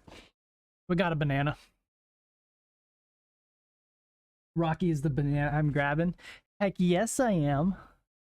Heck yes, you are, I guess. Got bananas yesterday. These are some nice ones.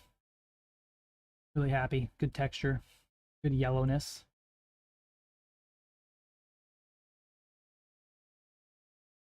You know, they say the more brown a banana gets, the more sugar it develops, which is wild. So if you want to eat a banana with a little bit more fiber, a little less sugar, you eat it when it's greener. Of course, when it's really green, it kind of has like a weird texture that I don't. I like a just like a really nice yellow banana. If I'm just gonna eat just the raw banana. But then of course, like for the bread, you want it to be a little browner.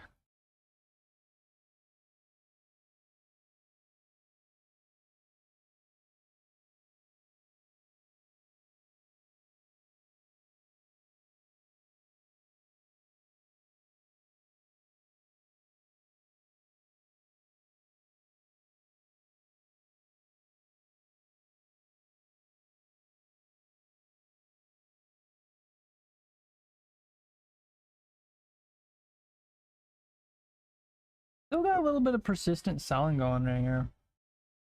I said, just hasn't been the ripening process creates more sugar. I mean, you're not wrong though, Mr. Rocky. Like as the banana gets more ripe, it gets more sugar. So you're right. Maybe Rocky's like secretly like a banana expert. Like he's a closet botanist.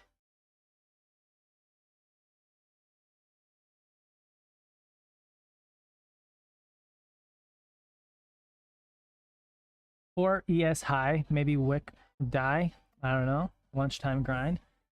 Or high ES. I like that.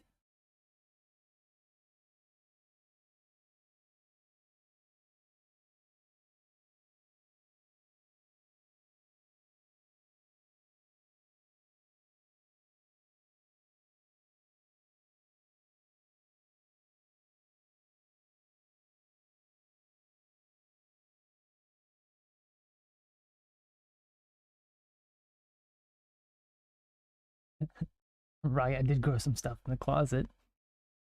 Wasn't bananas.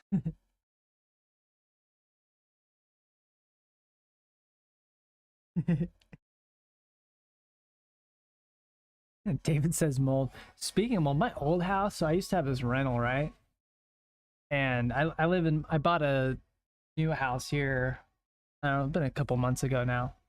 You finish doing the basement. But the old house that I lived in had an unfinished basement, and it had to be unfinished because it flooded every time it rained. Like a couple inches of water in the basement every time it rained. In that basement, like the framework and everything was so moldy and disgusting. Like I could not move out of there fast enough.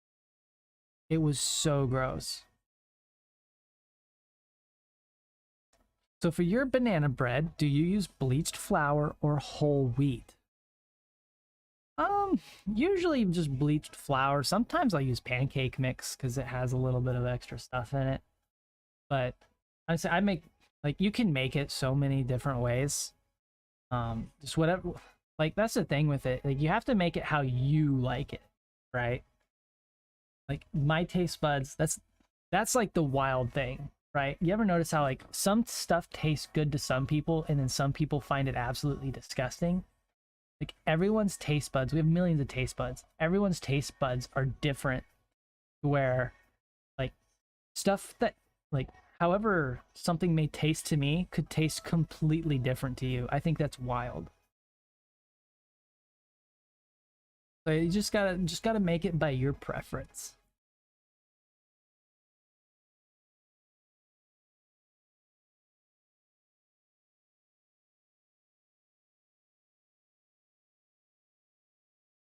Cornbread mixed with banana, hit or miss. Man, cornbread itself is hit or miss. If you get like a nice moist cornbread, that stuff slaps. It is like some of the best bread you can get. But then like there's also that type of cornbread where you eat it, you have to drink a gallon of sweet tea just to be able to swallow. I hate that. It just really depends on who made the cornbread and how moist that stuff. Dry cornbread, man. The dry bread in general is just that's a red flag for me. What's my stance on warm sourdough bread? Oh, what's that place called that does sourdough? Hold on just a second. Let me do some research here. Spangles. Do you have a Spangles in Florida, Rocky? I don't know if that's just like a Midwest thing. But Spangles is like a restaurant, a fast food chain restaurant, and they make all their burgers and everything with sourdough bread. And it's not terrible. I'm not going out of my way to get the sourdough bread, but it's not bad either. Like I say I'm pretty neutral on my stance on sourdough bread. I should try dragon fruit banana combo bread with chocolate chips. Never tried it, but you'd have tons of fiber from the dragon fruit. Yeah, wouldn't poop for a week. Brown bananas digest more efficiently, so you've been told, or so you've heard. I mean they do, right? Like there's less fiber in a brown banana, so it's gonna go through you a little faster.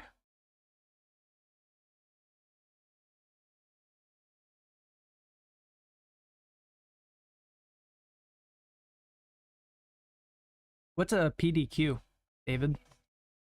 That Florida has a PDQ for chicken, and it's not that bad. I don't know what a PDQ is. Educate my small brain. Also, we're ripping right now, so like I'm somewhat sad that we missed the long, but it just didn't look good the whole time we were testing that zone. So, oh, PDQ is a restaurant, like Chick-fil-A. Okay, I'm in. You have my attention. You have my attention. I love Chick-fil-A. New high on the day. So yeah, I'm kind of sad. We should have probably taken the power trade long on MES. But I didn't. I just didn't like it. And that's okay. Like I said, it's okay to miss a trade if you just don't like it. And it just didn't look exactly how I wanted it to look. And I'm not trying to burn myself here, so we'll be okay. Like I said, our Apex account is still, I haven't taken any trades in anything else. We're just still sitting on our Apex account. We're at literally basically break even. $35. That's basically, that's like 2 family meals at Chick-fil-A. Like I'm chilling. So far, basically literally just like one trade attempt today, and it was a break even. So we're just nothing. Mr. Coblito says he agrees about the long. It was a coin flip. Yeah, it is. Like I said, I really wanted it. I just wanted it to, I wanted the buyers to kick in the level, right? And they just weren't there. We had to rely on those passive buyers kicking in. And like I said, that's fine. You miss stuff sometimes. High of day is an unfinished auction, so we should probably still go higher yet today, statistically. So I'm chilling. We pull back enough, maybe I'll get long.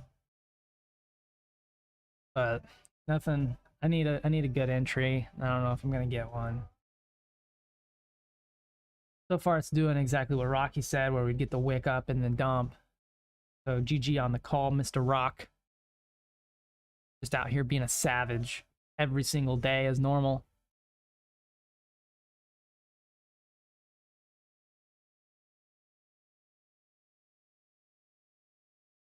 But yeah, if we get like a little bit more of a pullback, maybe I'll target along. But notice how we had like all that green delta. Look at our footprint chart here. All this green delta, and then like no follow through.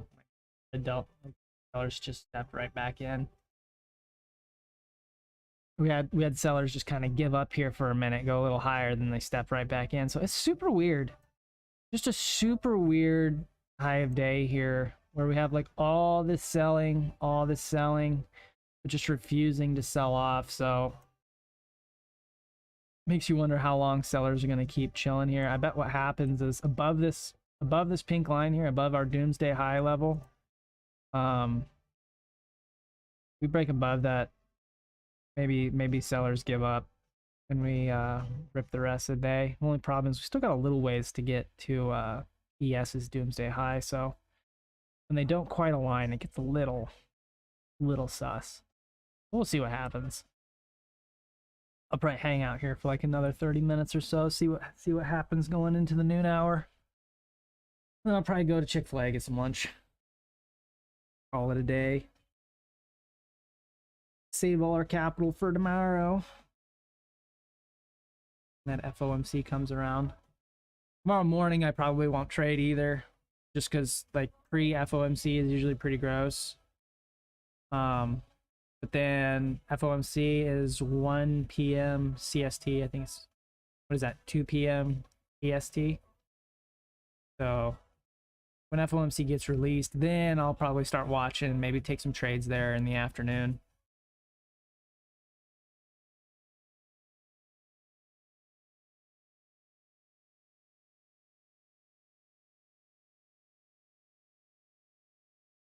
Mr. David says he's green on Combine. GG, sir. That's what we like to see. Keep grinding thing. Man, I want a long now, but now we got that unfinished auction at high a day. How big is it? How big is this unfinished auction? Oh, it's a pretty decent sized unfinished auction too. There's a lot of trades going on still. So see a little pull backish situation. Maybe pull back like a little further. Maybe we'll go actually erase that wick. Give us a good reason to get long. But man, this whole area. I'm really proud of our I'm really proud of our patience and discipline to sit flat this whole time. Yes, we saw some moves that were potential, but they weren't the best situations. Overall, we've really just avoided getting ourselves chopped up here, so we've done a good job today at just being patient and watching. And that's sometimes just what you got to do.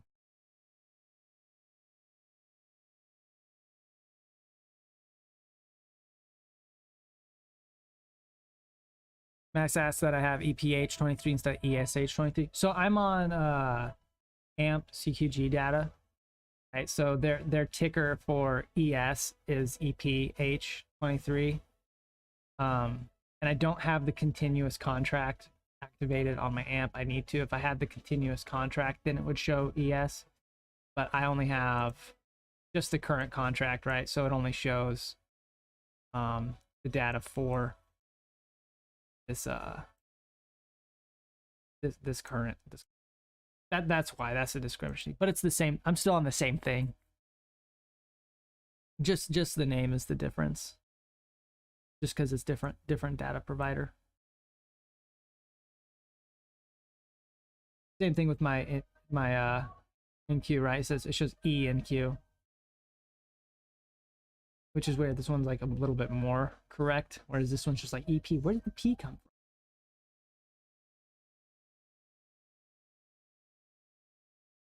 Yeah, it's same thing.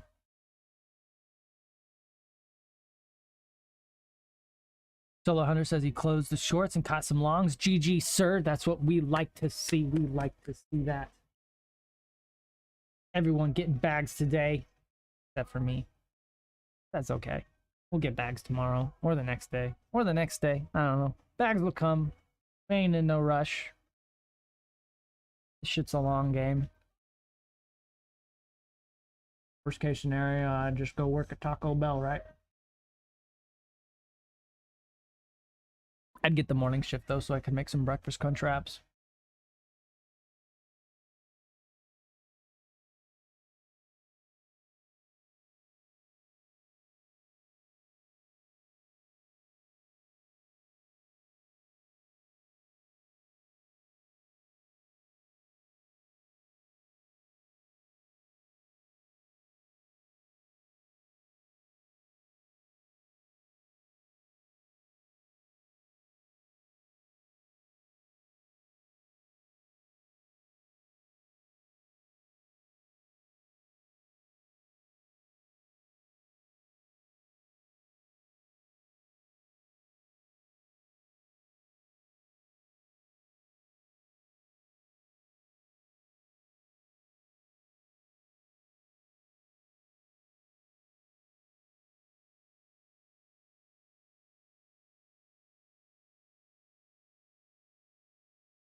Oh yeah, it's still just chopping around. Probably will, honestly, until like afternoon power hour. Maybe we'll get some action. But honestly, I think I'm going to just call it a day. Um, David said, "How long a school become engineer, petroleum engineering?" That is a random question, but I did 5 years. I have 2 degrees. I have a degree in petroleum engineering, which is kind of a mix between geology, mechanical, and chemistry, right? So I have the degree in petroleum engineering, and then I also have a specialized degree in geology. So I combine those two, and then to do petroleum engineering, kind of like production and consulting kind of stuff. Allows me to trade full time still, so like I can do both. Once once I get to a situation where like I can't, like it starts impeding my ability to trade, probably just dump it. But getting paid really good money and still able to trade, so might as well do both, right? Double stack.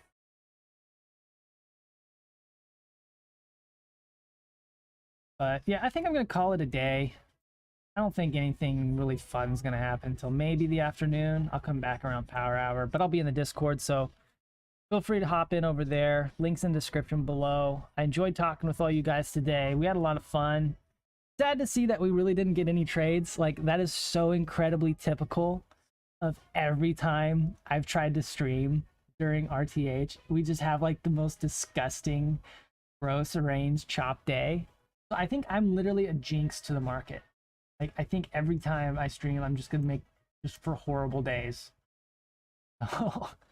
um, yeah, we'll call it a day. We'll probably do this. I'd like to do this like once a month, something. Maybe a little more. We'll see.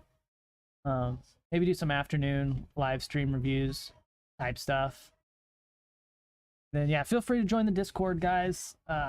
Always hanging out in there. Got lots of cool information and lots of other people who are also really smart. So you're hopping over there, and yeah, I'm gonna call it a day. I'm gonna go get some Chick-fil-A, and we will see you guys tomorrow. Thanks for watching.